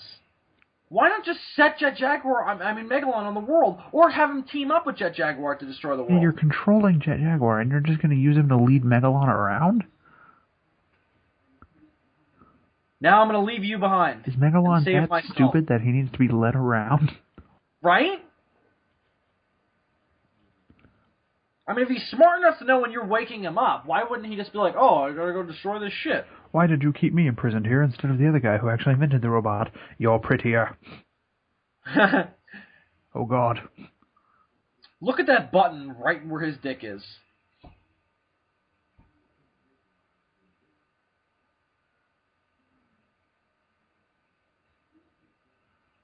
To the kingdom of the crystal skull. That great walkie-talkie again. Jesus. Where we have blazers and turtlenecks.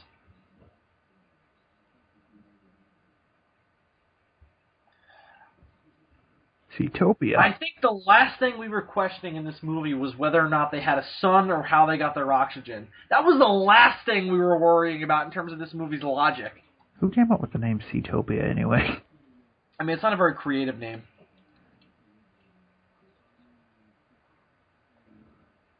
I agree. Really? That's the thing that offends you? And you'll set him free now?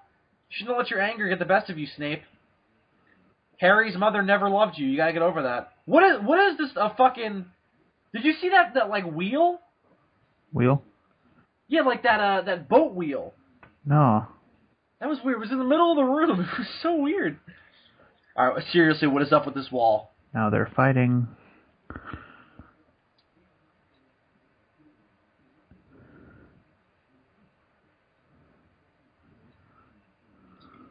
I kicked myself in the head. Ow. Hoodless taxi away. Now back to these motherfuckers. Wait, what are you saying right now? They're in the metal can. They're being tossed around. Now Japanese Snape is on the ground, rolling around in agony. No, see. Wow, your version is cut way differently than mine, because in mine the guy is now running down the stairs. All right, let me know when you get to a shot of Japanese Snape on the ground. I mean, now he's getting in the car. I don't think it's gonna matter, because every time I catch up with you, it just like it seems like your version is cut. Whatever, it doesn't matter. We're watching the same. It seems like your version is cut down significantly. And, well, mine's the original English version without all the violence. Yours has the violence in it. Ah, good. I love the violence. Give me more violence.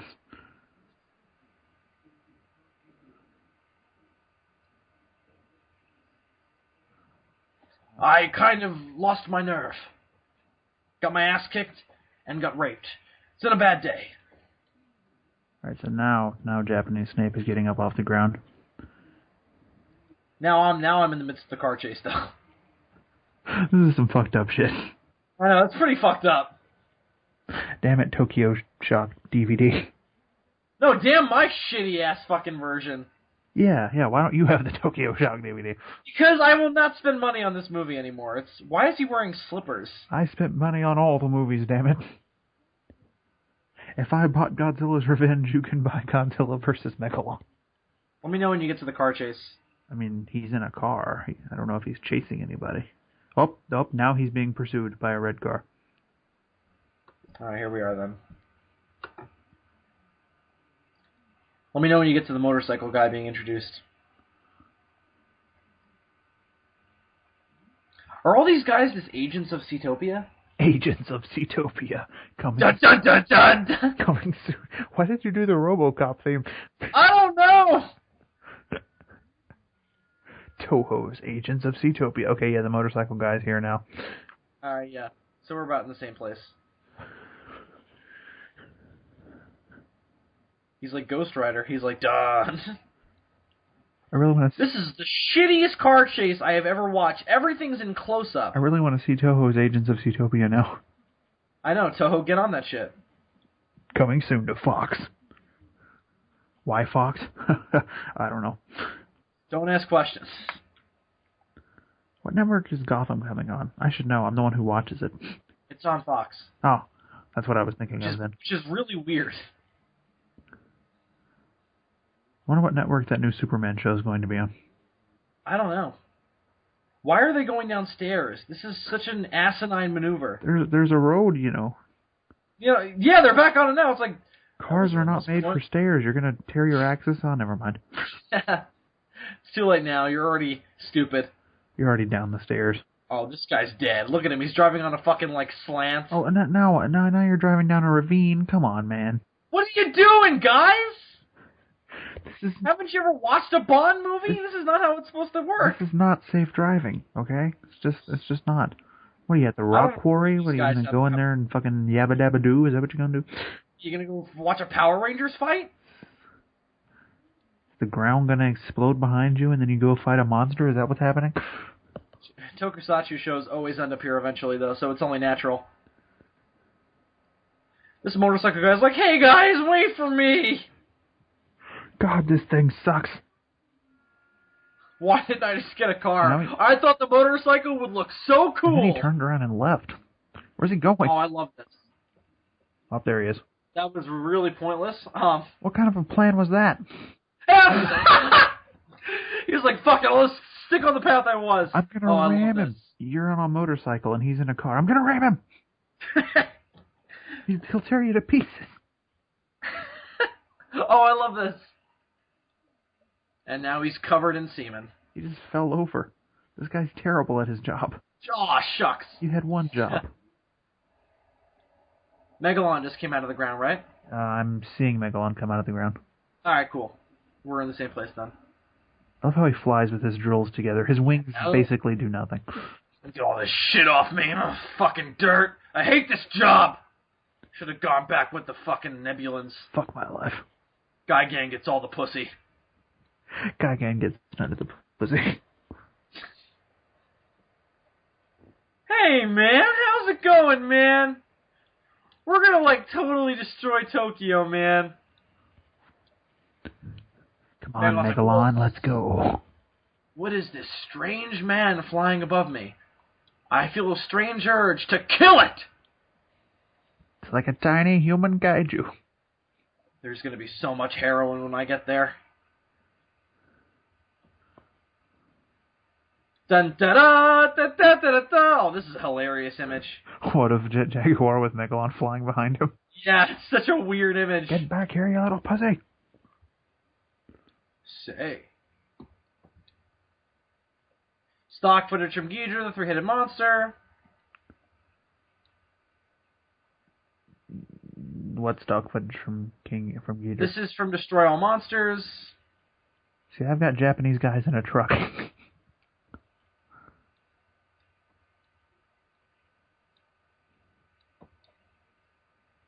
Wow, they're milking this Destroy All Monsters stock footage. Is the American version just the international dub cut down? I don't know. Because I think that's what's happening. What are you watching right now? Because, well, now I'm seeing people running, but a few minutes ago I had a scene of... Oh, I had that. No, we're in the same place. I don't know why. I had the same thing, though. Now there are tanks. We're in the same place. That's stock footage from War of the Gargantuas. It's a Maser cannons. Yeah, we're fine. But a few minutes ago you were like, this is stock footage, and I'm like, these three guys in this truck? That doesn't seem like stock footage. Yeah. Wait, let me know when you get to the shot of a tank going downhill. Okay, tanks going downhill. A line of tanks, right? Yeah. And now you're seeing a bunch of Jeeps, right? Wait for it. Wait for it. There are the Jeeps. Okay. Alright, we're good. It's such an asinine way to watch this movie. This was a terrible plan. I know, right? Well, we didn't know this was going to happen. Note to self, always make sure you're watching the same fucking version of a movie. Oh my god, man, I have a feeling we screwed up. This guy's totally... Oh. There will be no hand jobs in this truck. Why the hell did we pick up a hitchhiker? This never goes well. Haven't we seen Texas Chainsaw Massacre? What a weird cut. No, we haven't seen Texas Chainsaw Massacre because it hasn't come out yet. 1973. Well, shit. That movie comes out in 74, doesn't it? It just cuts from this fight scene to more stock footage. Alright, so they threw him out of a truck, and now I've got Jeeps again. Okay. Yeah, what a weird cut. Is that a giant-ass bazooka that one Jeep is carrying? Yeah, he's like, fuck you guys! I'm gonna just shoot the thing! I got him. We are gonna fucking demolish that truck. This movie couldn't afford its own military, so it borrowed the other movie's military. Right? From a bunch of them. It's like Destroy All Monsters, Gigan, War of the Gargantuas. They could have formed a dam, though. Give us all the footage where the army is in forests. We're almost at the part where Megalon destroys the dam, right? Yeah. I love it when Megalon destroys the dam. It's probably the best scene in the movie. It looks so bad. I have a feeling we might be in trouble, kid. He looks so small in that scene. He does. It's really bizarre. So their plan was to dump these people at the same dam that Megalon's about to destroy. Why are they going through such great lengths? Wait, hang on, question. Why are they trying to kill them? I don't know. Why go through such great lengths to kill them anyway? Why didn't you just tie them up like you did the other guy? I mean, it didn't work out so well with that other guy, but you didn't know that. This is really bizarre. I don't understand what's happening. Oh. This is kind of a creepy shot. They're like, what's coming? What's coming? And then they react before they see it. And then there's a crappily composited Megalon. See, I don't have... Wait, where is it? Where is crappily composited Megalon? Where is it? Come on. You haven't seen Megalon yet? No. Let me know when you see Megalon. Wait for it. I hear him roaring. If you can call it roaring. Why are you so behind me? There it is. All right. It looks even... Now wait till they cut back to the kids and to the guy inside the metal box. Yeah, your version is just cut weird because mine, like, these scenes go on longer. Yeah. Whether or not it's better, I can't really say. Are you inside the metal box yet? There was a brief shot of the people inside the mailbox. Then the guy drove up in the car. Yeah, that's where I am. And now Megalon just jumped into the water. Oh, shit. Pause it. Hang on, I'm not there yet. Okay, wait. The water is rushing over the dam because Megalon made a big splash. Wait there.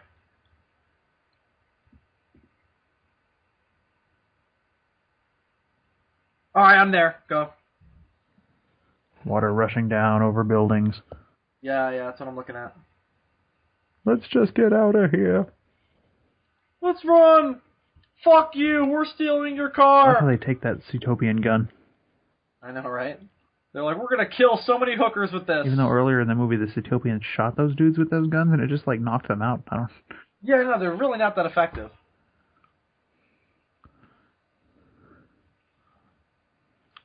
Yo, guys, we gotta, like, run. There's this fucking giant bug thing coming at us. I don't know if you guys saw it, but it's really fucked up. I never really realized how big this fucking dam is. I know, it's enormous. Is this the same dam that Gamera destroyed in Gamera vs. Barragan? I don't know. It might be. I don't know much about Japanese dams. Well, I'm very disappointed in you for that, Dylan. I'm very disappointed.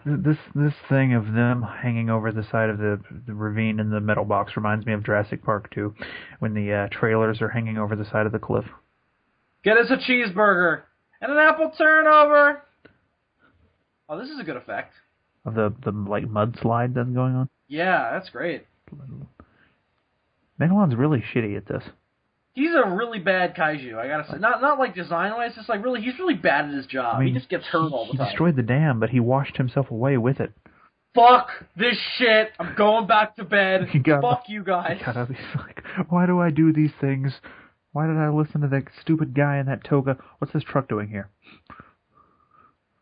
I don't know, but I think I should kill them! But wait for it. Wait for it. Alright, wait a minute. Killing him. I'm not just going to shoot them with my energy beam or drill through the... Oh, and he happened to save them by accident. Oh. They would be so dead. Maybe they are dead. Maybe we lucked out, Dylan.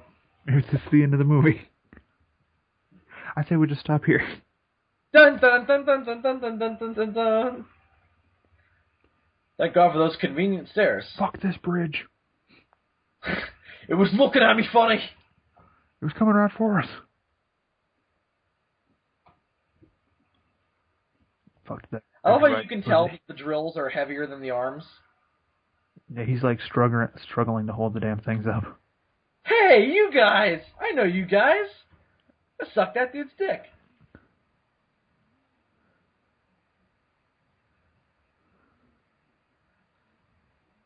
That guy's name is Goro. What hit me, man? Like the four-armed thing from Mortal Kombat. Yeah. Hey, man. I hear that like noise again, man. We're gonna need Holy shit! We're gonna need a really big can of Raid.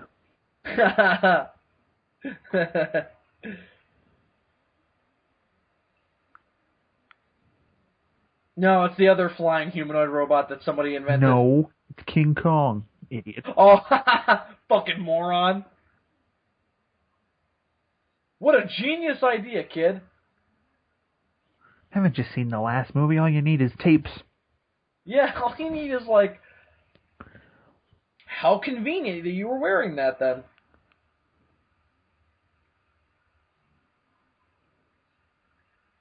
What sense does that make? It doesn't have a visual... It doesn't have a camera on it or anything. How does it know, like, oh, the thing is pointing at me, so I know? No, shouldn't it be he's out of range? Shouldn't that have been the explanation? What the fuck does line of sight have to do with it? Megalon, just use your energy attack. I know you have an energy attack. Megalon's like, oh, God! You're so much better in the video games, Megalon. I know, right? Megalon, man, you really suck at this. I know. They woke me up after 5,000 years, and they just sent me in a battle. It's a really shittily run place, man. Made me brush my mandibles. Suck. I really need to look into my retirement plan. I remember the good old days, having epic battles with King Caesar. Destroying lost civilizations. Now look at me. I'm old and fat and being shot at by Japanese people. I don't get paid enough for this shit. Now I'm like ducking through the trees. Oh, they love reusing this shot. I love how he's just ducking through the trees and they're like shooting at him. Well, that's supposed to be... That was Gyra in War of the Gargantuas. They actually planned that pretty well, but they reuse that shot constantly. Now he decides to use his yellow lightning. He's like, you know what? Fuck this shit. You're all dead. A lot of Ghidorah reused footage here. My energy attack just happens to look like Ghidorah. How convenient! Sometimes it catches things on fire. Sometimes they just explode. I don't know what's happening. It's on fire. You know, we could, like, send a plane over to Monster Island and, like, attract Godzilla here, like all those other movies, but... I'm telling you, man, all you need is a tape. Listen, getting Godzilla here shouldn't be a problem. Just get the Odo Islanders to do a dance. Who's driving this car?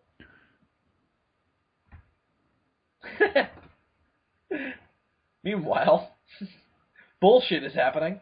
I like how he's controlling Jet Jaguar by arbitrarily turning knobs. What is Megalon doing? Hopping. Hippity hoppity Easter's on its way. Its way. Actually, no, it's not Megalon. We got like two Here other comes holidays. Peter Cottontail, hopping down the bunny trail. I got an egg for you. It's actually a grenade. Why don't they just fly this helicopter to Monster Island? I don't understand why they have to go through the trouble of getting Jet Jaguar. I love the fact that Megalon has like those red energy grenades too. I know, it's great. It's a really cool kaiju. I have no idea what they are, but they're awesome. They look like giant tomatoes or something. And he could just fly. It'd be like way easier. I don't know why he's hopping. That's what he was doing earlier. Just fly. Is he conserving energy? Is he just fucking around? This seems like it would take up more energy. Whoa. It's like you can travel like Superman. Why travel like This shot always makes me laugh. Or fucking Jet Jaguar like, bomb, bomb, bomb. Helicopter. Yeah, Jet Jaguar, you destroy that helicopter. Let's play chicken in the air, man. I'm fucking crazy. I love how the general is flying his own helicopter. Jet Jaguar, you have to stop working for the Seatopians. Oh, this is so typical. Do you have any idea what an obligation is? Go and get Godzilla. Do you understand that I have a responsibility with my employers? I love how he feels the need. I love how, like, he programmed the knowledge of what Godzilla is into Jet Jaguar.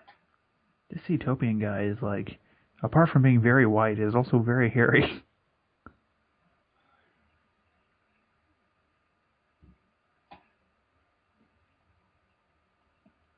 Star Hunter Universe M. That's not what it's fucking called. I thought it was Space Hunter Nebula M. Yeah, that is what it's called. They fucked it up in the translation, though. Are the Easter Island heads, like, transmitters? Because it seems... Yeah, they're big. They're big radio towers, I guess. Whoa! Megalon's like, where the fuck am I? I'm so lost, man! Yo! Oh, I saw that string. Oh, yeah, that's right. That's pretty... Wow, I don't... Sea monster stock footage. I don't usually notice strings, but that was pretty bad. Guy claws. Woo! I'm being attacked by more stock footage. Kill it! It's double stock footage, too. It's stock footage from Sea Monster that they used in Gigan, with Gigan stock footage struck in. This is just... It's like meta, man. I am so done with having missiles shot at me. This is bullshit. Stop it, you guys. Hey, guys, this isn't very nice, you see? I didn't know what I was doing. Jack Nicholson made me. He sounds gay all of a sudden.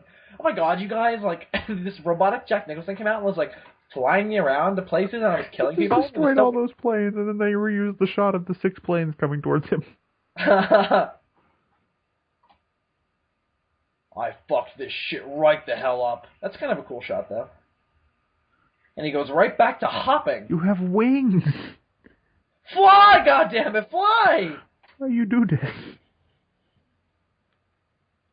Let's see if he stops like a normal person or if he, like, throws it. He stops like a normal person. Okay. Kid runs into the store. What is the purpose of this scene? I don't know. We need a toy. Save the world. You're here to request the help of the Toy Man. Like Hero from Batman, Superman, Public Enemies? Maybe. This is perfect. This will save the world. Oh, Godzilla's hi, praying. Godzilla. It's like, hi. What an unextravagant way to introduce the King of the Monsters. Why was he holding his hands like that? Oh, he was like, oh Lord, what is that? Oh, hi, Jet Jaguar. It looked at me. He's hailing Hitler. What the fuck? It looked at me like he was doing the finger pyramid of doom. He was using the tri-beam. Hey, buddy, how's it going? Godzilla, down here. Okay. Oh. Hello? He looks so creeped out, like, alright, little man, what do you want? Oh, he's one of those fans of mine. What's with all these Alright, yeah, sure. Sure, you do that. I'm gonna stay right here. Jet Jaguar's hand signals remind me of the space women from Gamera Super Monster. Right? Now he's flying away. I guess I should follow. And now it's a completely different Godzilla suit. I'll just jump into the ocean. Woo! My thought is that Godzilla was about to kill himself, and then fucking Jet Jaguar showed up, and he decided to put it off. Surprised they didn't use stock footage of him flying from Hetero. You thought Megalon following Jet Jaguar was hilarious. Wait until you see Godzilla doing it, because he can't even see him.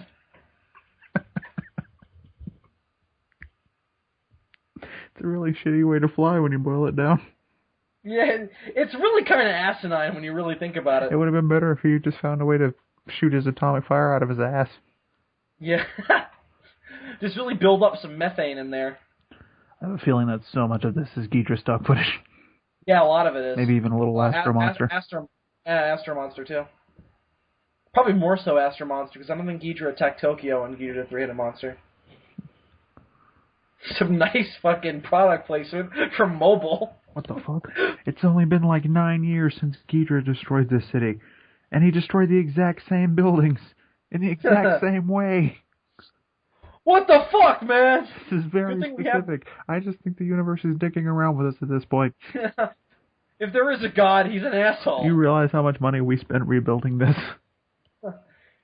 Realistically, it wouldn't even be rebuilt. Wow, that is a... Wow, look at that Godzilla head. It's like, just like they stuck a Shogun Warrior Godzilla in the water. It doesn't even look like the Godzilla in this movie, does it? No, it looks like the Shogun Warrior Godzilla. It actually kind of looks a little tiny bit like, or at least it did for a second when it was farther away and not in such close-up. For a second, it kind of looks like 84, and I was like, I had the exact same thought. I was like, is that 84? And I'm like, am I watching the right movie? 11 years previous. Why aren't we watching 84 is the question. Yeah, that's a great question. Why aren't we watching The Return of Godzilla? Why are we watching Godzilla vs. Megalon?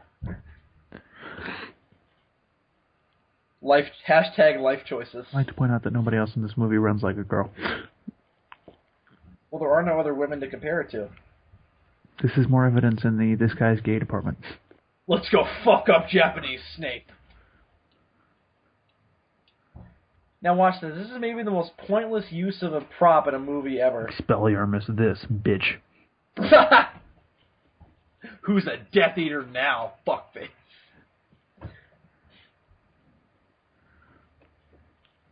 I don't understand. I really don't understand this plan at all. They're going to throw a toy plane at somebody and that'll somehow beat them. Ugh! Genius!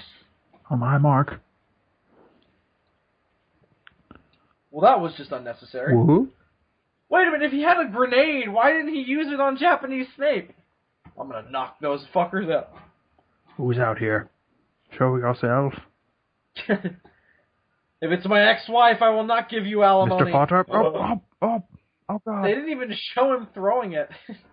Mr. Potter. Did you see the blood squirting out of that guy's face, or was that... No, they cut that out of my version. God, that plane fucked him up, man. They cut that... Now we're in a Jeep. Yep, now I've got the Jeep now. What a pointless cutaway. Dude.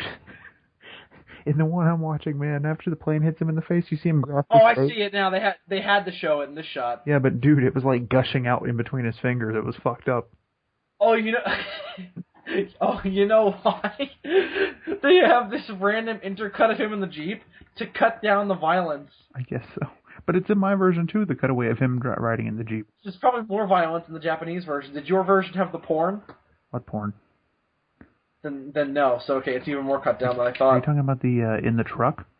Yeah. Yeah, there was porn in the truck. Oh, okay, I didn't see that. You mean Megalon, right? Not the ambiguous monster? The monster's getting closer. Alright, hey, how about we don't let the kid grab him? I don't wanna, he's wriggling around like an eel. Fuck him. Not literally, let's go. I love how they tried to save him. I'm so done with the running.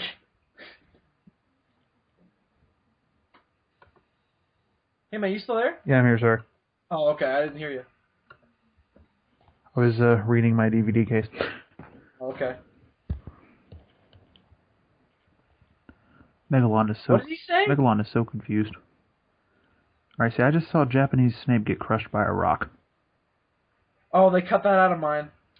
Now we're back in Zootopia. Hang on, let me know when you see a blue light. Oh, there's the blue light. Wait till it turns into a diamond and tell me. They're calling for Guy again. Come to us, Guy again. Okay, it's a diamond. And it just exploded. Woo! Yep. Come, Guy again, because you were so useful in the last movie. I love how space has clouds now. I like the puppet of Gigan that they use for the flying scenes. It looks really badass. Yeah, it looks better than the one in Godzilla vs. Gigan. This is stock footage from Godzilla vs. Gigan. Just with Megalon stuff cut in. This is from Ghidra. It's not good when you can point out the movies that a stock footage is coming from. It's not really a good sign of a quality film. I can only tell in this film because of the yellow lighting. I'm really bad about telling where stock footage comes from. Yeah. I mean, I could tell the Gargantua once because those shots of the Maser cannons are pretty iconic, but usually, like earlier, you're like, that's from Sea Monster. I'm like, I'll take your word for it. For it. Unless it's like the shot of Godzilla jumping into the ocean, that's pretty obvious. Alright. But just like shit getting blown up, I'm like, this is from Gigan, definitely. This town is on fire. Meanwhile, in a miniature. Wait, how'd they get back in the house? The stairs? But they were in a field a couple seconds ago. They drove back. Now we're trotting down the stairs. Hey! Jaguar, can you hear me up there? No. What? No. I am Robo-Jesus. Bow before me. The iconic Jet Jaguar thumbs up. I done it. I like how they hide the seam on Jet Jaguar's back with like this big panel. Yeah, it's kind of clever. Ultraman had a similar problem. They just had a fin on his back. Oh, here comes the greatest explanation ever in the history of pseudoscience. Oh yes, wait for it. Why? This is a bottle cap. Why did you design a robot to be able to program itself? So he basically designed the proto Skynet, is what he's saying. Okay, Miles Bennett Dyson, Jesus. Psycho? I want to see Jet Jaguar from the future come back and tell this guy that he has to destroy his lab. We must save John Connor. That little kid is Japanese John Connor. This is Terminator 2. God, I wish I was watching Terminator 2. Right? Jet Jaguar's the T-800? Megalon must be the T-1000, I guess. But I guess. I don't know who Godzilla is in all I this. don't know who Gigan is either. Don't worry about it.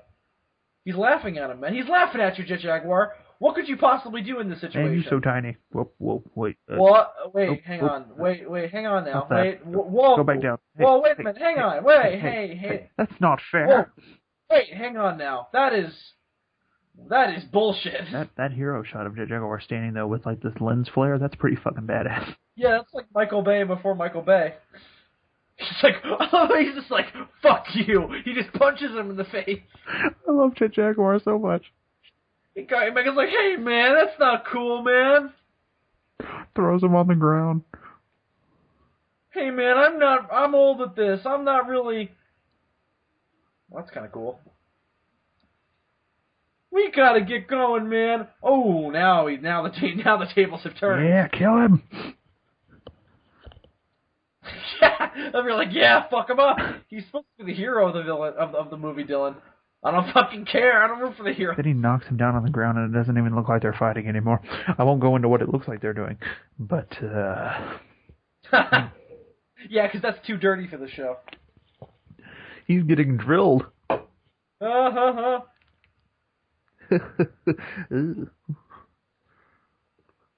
wonder he's smiling. Some of the dialogue in this movie isn't terrible, and then there's other times where it's completely atrocious.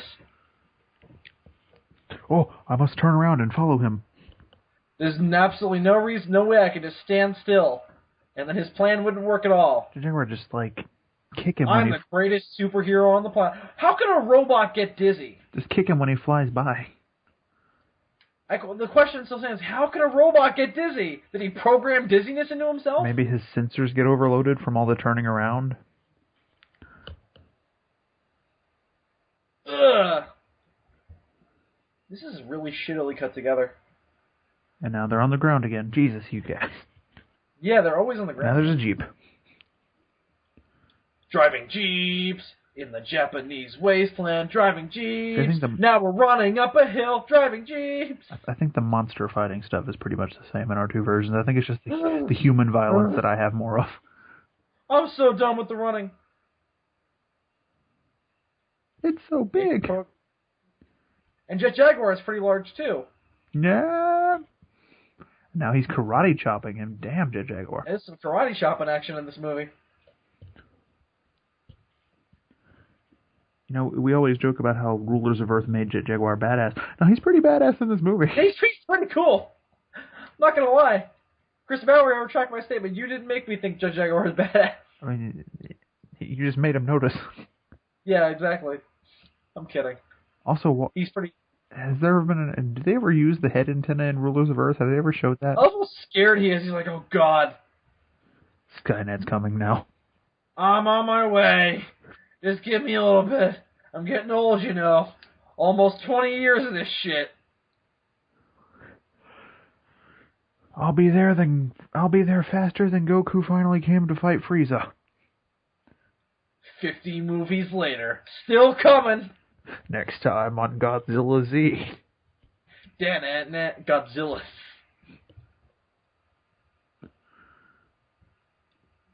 I forgot Jaguar had lamps in his eyes. Yeah, I forgot about that. They rarely use it. He should use it as an attack. He should do like a TN solar flare. I love this. This is the most inappropriate shot in the whole movie coming up. That was a move that Mechanic Kong would do. He would like blind people. They would be blinded by the light. I'm gonna grab him and rip him up. Jaguar on his knees. I'm gonna get that weapon. I should have took that right twin in Albuquerque.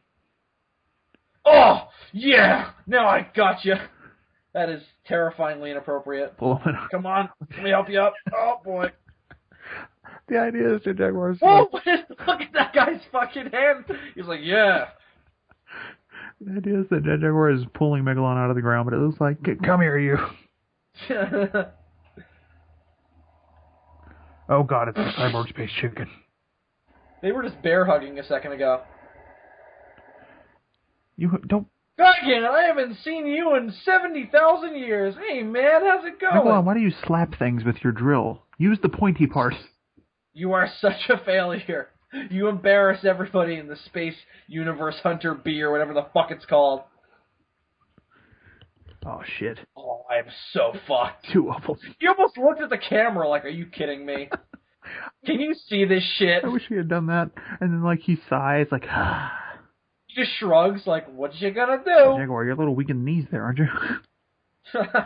He's like, I'm so turned on. Let's run down this hill and get a better look. Because heaven knows that we didn't have a good enough angle to watch giant monsters fight. Right? Ever wonder what that little symbol on Jaguar's, like... Oh, shit! What is the symbol on Jaguar's belly for? It's kind of like a card decal. I mean, he is like the eagle? Maybe he's supposed to be an American. Jet Jaguar by Mitsubishi. What? What? He's like, oh, shit. Michelin Man ain't got fuck on me. Come here, you fucking... Oh, okay. Oh, boy. Oh, Jesus. Oh, whoa, Jaguar, man. He looks drunk. He's like, oh, hang on, man. Hey, wait a minute. You wouldn't hit a guy with glasses, would you? Oh, I'm getting too old for this shit. Ain't got no respect, no respect. You ever dance with the devil in the pale moonlight? Yeah, man, we make a good team. You gonna take me back up into space? Nope. Fuck you. I like how they touch claws. I know, it's like a bro handshake. Hey, man, you didn't keep him up. Kaiju, keep him up. Now for Milton Bradley. Wait, didn't Jaguar land right in front of Megalon's feet earlier? But then Megalon was like a mile away from him. Oh, shit. Here he comes. He's like, oh, yeah, fight the power. Why does he gotta walk like that? He's like jazz hands. Raise the roof, I'm Godzilla. The king of the monsters, ladies and gentlemen. In the house. Roaring his own theme song.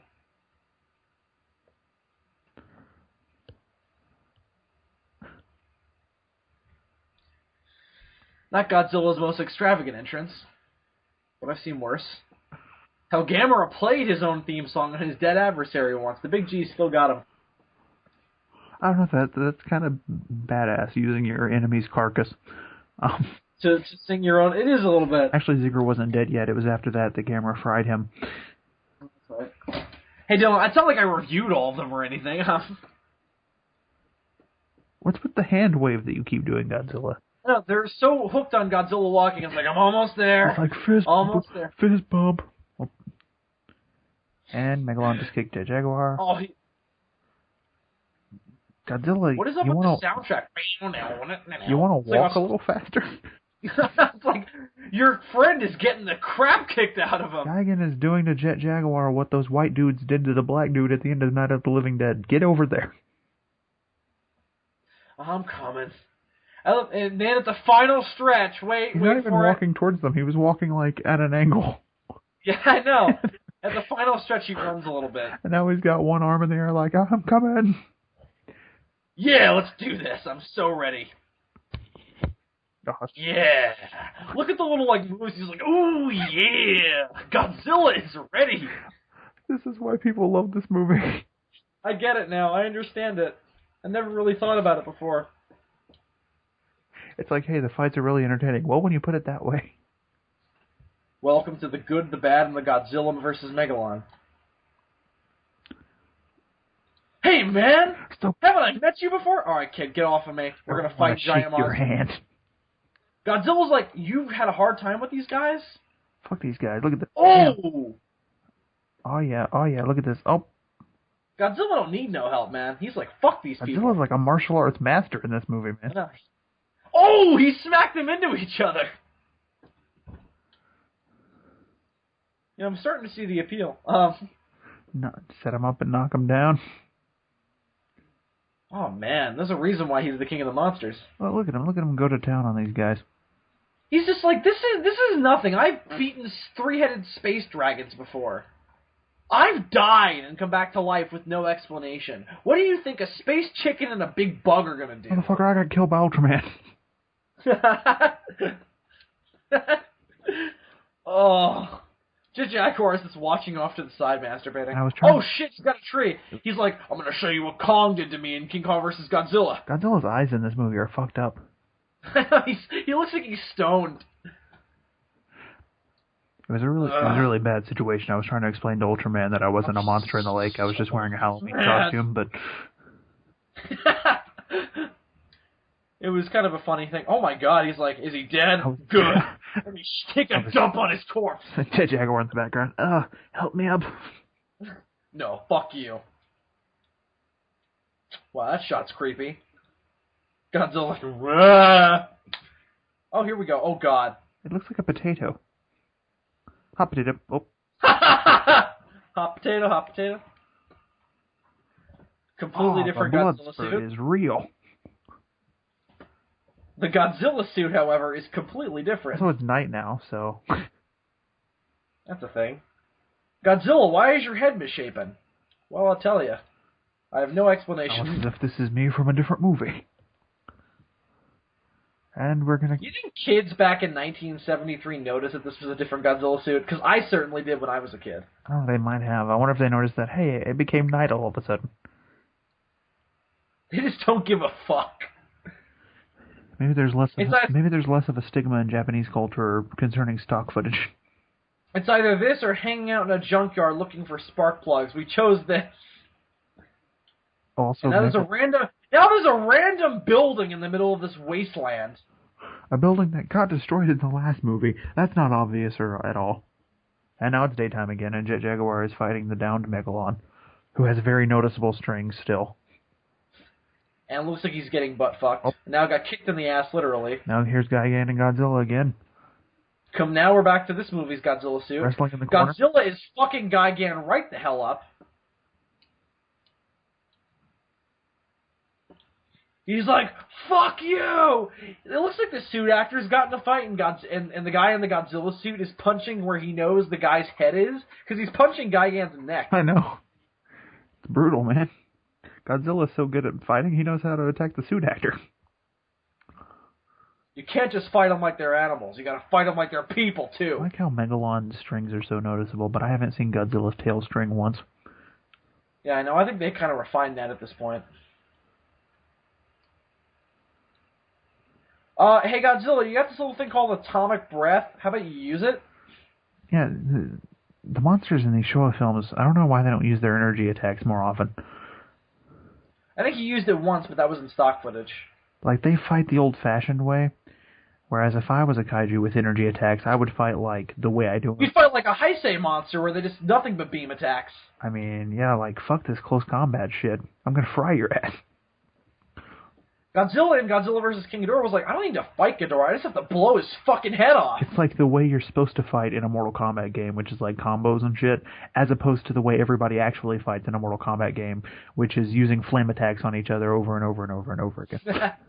Yeah. Michael's like, oh, please, not again. Yeah, that's right, bitch. Welcome to Earth. I'm from Earth. No, you're not. Jaguar, you were really a badass, but then stuff happened, and now you're getting your ass kicked. And now you're just getting your ass kicked. I'll cut his neck, man, I will. I love how Godzilla cares. Like, he's like... I like how Gigan takes a hostage. Jesus. Oh, here, finally! There's an idea. Finally, we have some fucking logic in this movie. Is Jet Jaguar in the ground? I think so. Did you pound him down into the ground like a nail? Because where was that shot? Godzilla's head's on fire. Now we've got... Look at that! The fucking repeating shot. That's classy. Oh, now his spines are on fire. You know, it's not like Godzilla has ever walked through flames before. Haru Nakajima, survived. Are you okay? Not like he ever survived a hydrogen bomb or anything. I'm more concerned for Mr. Nakajima right now. Is your ass hot right now, man? Oh, look at Jet Jaguar. He's like, come on, man. Help me up. He's not really... My legs gave out, man. Lieutenant Dan. I can't feel my legs. Something bit me. You ain't got no legs, Lieutenant Jaguar. Look at them dance. They're like, oh, they're so happy. Jaguar's like, oh, fire bad. Fire bad. Oh, shit. Oh, my Godzilla blocks. I'm like, don't do it, Jet. Don't walk into it. Down, down, down into that old ring of fire. The monsters have so much personality in this movie. Oh my God. I love it. I like this movie a little more than I did before we did this. I know, I feel the same way. I'm having fun. But you have to watch it with this mindset, though, and with people. Like, watching it alone is boring and painful. Jesus. Oh. Quit cutting. Quit cutting. I've never... Godzilla's like, I'm gonna roar the fire away. Stop jump cutting. What the fuck? They keep jump cutting, and like they're jump cutting. They jump cut to a different Godzilla suit is what they did. They kept like showing the fire, and then they were showing Godzilla, and then they showed a different Godzilla. It was really bizarre. look at the little dance the guy did. He was like, Jet Jaguar's like, get behind me, Godzilla. I've never flown before, so you need to fly us out of here.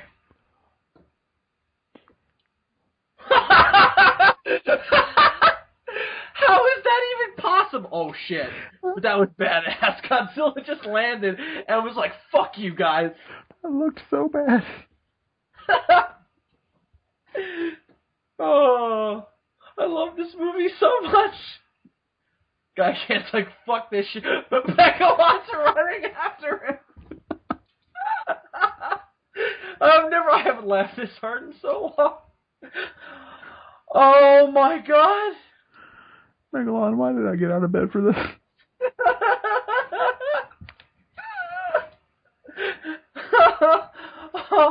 I love how that changed the tides of the battle. Was fucking they got out of the ring. Setting or rising? Because for a while there it looked like I have no idea. How long have they been fighting? Like 12 hours apparently. Oh, you ain't running away, bitch. Yeah, no, fuck you. Whoa. They sped that footage up so much. You know, there's a reason that EG Super I always like to show the monsters in slow motion because, oh, never mind. fuck quality. This just looks fucked up. Because when you show them at like 10 times normal speed, it looks a little silly. Oh my God. Oh shit. Backwash. Hot tamale. Oh shit. Oh, I love this. Oh, here we go. Here we go. Throw him up. Here it is. Wait for it. Oh! Broke his wing. Fatality. Oh my God, that's fucked up. Finish him. Do it, man. Do it. Up. Burn. Weird. I was too distracted before by how bad the plot was that I never paid enough attention to this fight. Holy shit. I don't need this. Fuck this shit, Megalon. You're on your own. No, I hate that motherfucking prick. Megalon's like, oh god. This went south so fast. Here we go. Oh god. Peace. Here it comes, man. Are you ready for this? Do it, Godzilla, do it, man! Alright! How does that even work? I don't love get that it. attack so much. Why wasn't it in Save the Earth? They put it in Godzilla Daikaiju Battle Royale, though. It should have been a combo in Save the Earth. I would have been so happy. Oh my god, that speaks for itself. Oh, Godzilla's just fucking with him now. Oh, he broke his legs. His fucking legs. The actor's not in there anymore, right? I don't think so. I think now it's just a matter of, fuck this, we're killing this motherfucker. Because one, if the actor is in there, Godzilla, Haru Nakajima, you strong. Well, I think there's strings on him. Which I haven't spotted yet. I caught a glimmer of the light. Oh my god, Megalon's like, oh my god, I'm retiring. Bye, guys. I'm gonna go back to sleep. I'm going back to bed. With my broken legs and my shattered anus. I don't care about destroying the Earth. Fuck the Earth. That didn't so much look... Fuck you, Seatopia. Fuck you. It didn't so much look like he went back into the Earth as it did him crashing into the Earth. Yeah, is he dead or has he gone back to Seatopia? Seatopia's like, fuck this shit. Sorry, guys. I know we were going to try this year, but it doesn't look like it panned out. Don't worry. We'll try again next year. Okay. Next time we'll attack again, and we'll have hookers. And blow. It's going to be great. Until then, ice cream social. Yay!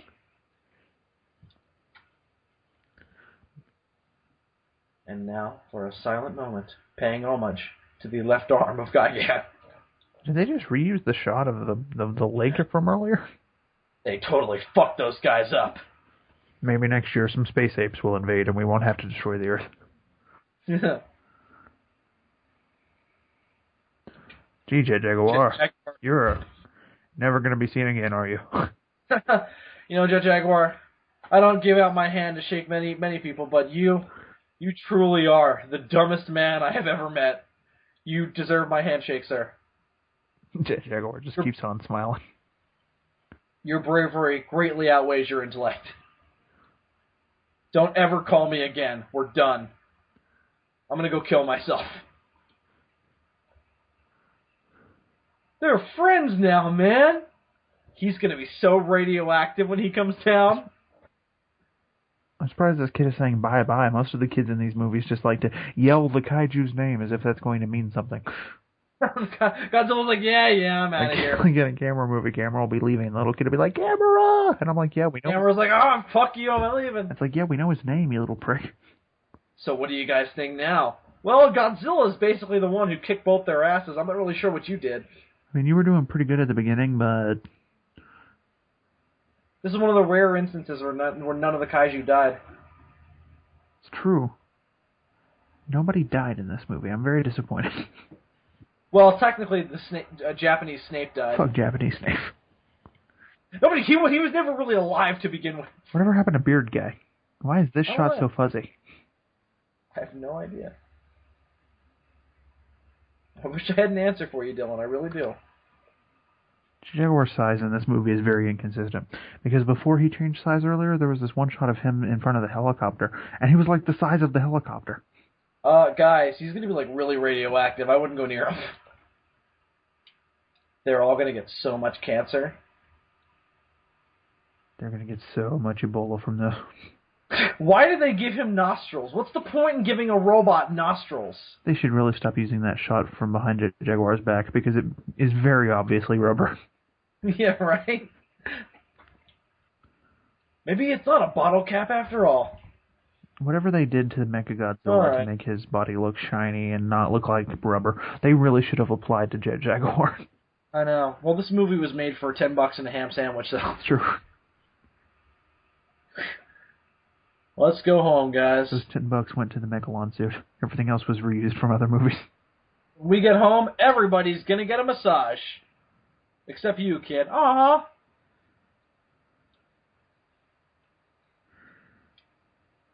Yeah, like that'll never happen. He just said, let's hope that it doesn't. So he's the reason Jet Jaguar never came back. Yeah, exactly. Jet Jaguar will come back if we ever need him. Let's hope we don't. Jet Jaguar hears it. Well, fuck you then. Because he was really shitty at doing that. What's up with the gazebo in the background? Oh, here we go. I would have loved if we had an Ultraman style. I would have loved. Well, they. I would have loved. They waited for their cue. Did you see that? Yeah. I would have loved if we had an Ultraman style Jet Jaguar TV show to spin out of this. Nope. Instead, we got Zone Fighter. Yeah, not Jet Jaguar. Who cares about Zone Fighter? Fuck Zone Fighter. You know, without the theme song, this is actually very awkward. I know. You know, my surprise Jet Jaguar was when they put that kid on his back. Like, what the fuck? Oh God! Get it off! Intrusion detected. Intrusion detected. Self-destruct sequence initializing. No, wait, don't! I hate children. They froze frame just before he exploded. Little Timmy died at the age of 5. And I have no closing credits. I didn't have closing credits either because all the credits were at the beginning of the movie. I just got a shitty, like, early 2000s logo from Passion Productions. What? Well, yeah, because that's who put out this DVD. This might be the worst DVD menu screen I have ever seen. It's 3 words, well, 3 things: Godzilla vs. Megalon, play movie and scene selection, with an icon of Godzilla's head underneath play movie. You should really get the Tokyo Shock DVD. Yeah, I probably should. So, that's Godzilla versus Megalon. What a fucking riot. Yeah. Oh, I haven't laughed that hard in so long. That was one of the most entertaining kaiju fights I have seen in a long time. Fuck Godzilla 2014. That movie. That was a fun-ass movie. I know, it was really fun. Is it still a bad movie? Oh, big time. But it's really fun. See, I don't think, now that I think about it, I don't think I've ever watched that movie with another person before. I have. I've never laughed that hard, though. Oh my God. Fucking, it's so violent. And I had the version with all of the violence. I mean, I'm telling you, man, when they hit the guy in the face with the plane, there's like this shot where he grips his face and like blood is gushing, and I was like, oh my God. That's fucked up. And I think that that's kind of the perfect way to celebrate the 1-year anniversary of the Demons from Outer Space, is that we watched a really funny, fucked up, violent movie that featured Godzilla and a fucked up robot. You should close this video with the Jet Jaguar music instead of the normal music that you use. Well, Dylan, maybe our new intro features that music. Oh, does it really? I don't know, does it? I don't know. Well, I'll tell you what, the people who are listening to this video know now, with our brand new title card, with our brand new dynamically posed Kong Jaguar, with all those planets in the background, and the brand new theme music, which is, as you all heard, the Jet Jaguar theme song. Oh, well, I did not know that. Yeah, no, I haven't made it yet, so, this is all speaking retrospectively, of course. So Dylan... It's speaking retrospectively about something you haven't done yet. Yes. Wibbly wobbly, really... timey-wimey. Indeed. So Dylan, that's the 1-year anniversary of the Demons from Outer Space. So yeah, I'd fuck it. No. I think that was a great episode, man. I think we got a lot accomplished today. I think we did. We watched and gained a new perspective on a shitty movie. We mocked racial stereotypes. We talked about breakfast icons, and we did some retrospective look back on DFOS. I think we got a lot done today, my friend. Indeed. So, anything to announce before we wrap this up? Just the stuff I've been announcing. All right. Well, what do you want to say? Just be on the lookout for fucking. be on the lookout for the review that we did of DBZ Battle of Gods. Eventually. Coming soon. Be on the lookout for those Daimajin reviews that me and Adam are doing. We've only recorded the first one, but those aren't going to go up until after he finishes Congratulations anyway. And also, stay tuned for updates regarding the next issue of Godzilla Odyssey. Yeah, still in progress. We're working on that. Which is coming. Late, but coming. I really don't have anything to announce except for keep up with the podcast, spread them around, and be sure to like the Godzilla Odyssey and Sons of Serizawa Network homepage for updates on everything that we do here on YouTube. But aside from that, I really don't have much to say. I wish I had more. I wish I had more stuff planned in the pipe, but I really don't. Everyone be careful and take precautions against Ebola. Yeah, that's our PSA. The important thing really is to not handle feces, so if you can handle that... Don't touch shit. I mean, if you got a problem with that, then I'm sorry. And you've got more problems than just Ebola. More long-standing issues. But aside from that, happy 1-year anniversary, Dylan. Right back at you. And we'd like to thank you all from the bottom of our hearts for following us for 1 year. We hope you guys continue to enjoy the show, as we will continue to enjoy doing it. So, for 1 year now, I have been Bill Worster, a.k.a. Zazubaar. And actually, you've been Bill Worster for about 19. Yeah, almost 20. And I have been Super DM64. And as they have been for a year now, well, actually for longer than that. Quite a bit longer, huh? And as they will continue to be, dem Germans, they be fucked up. So now we're not giving them any chance of redemption. Good night, everyone.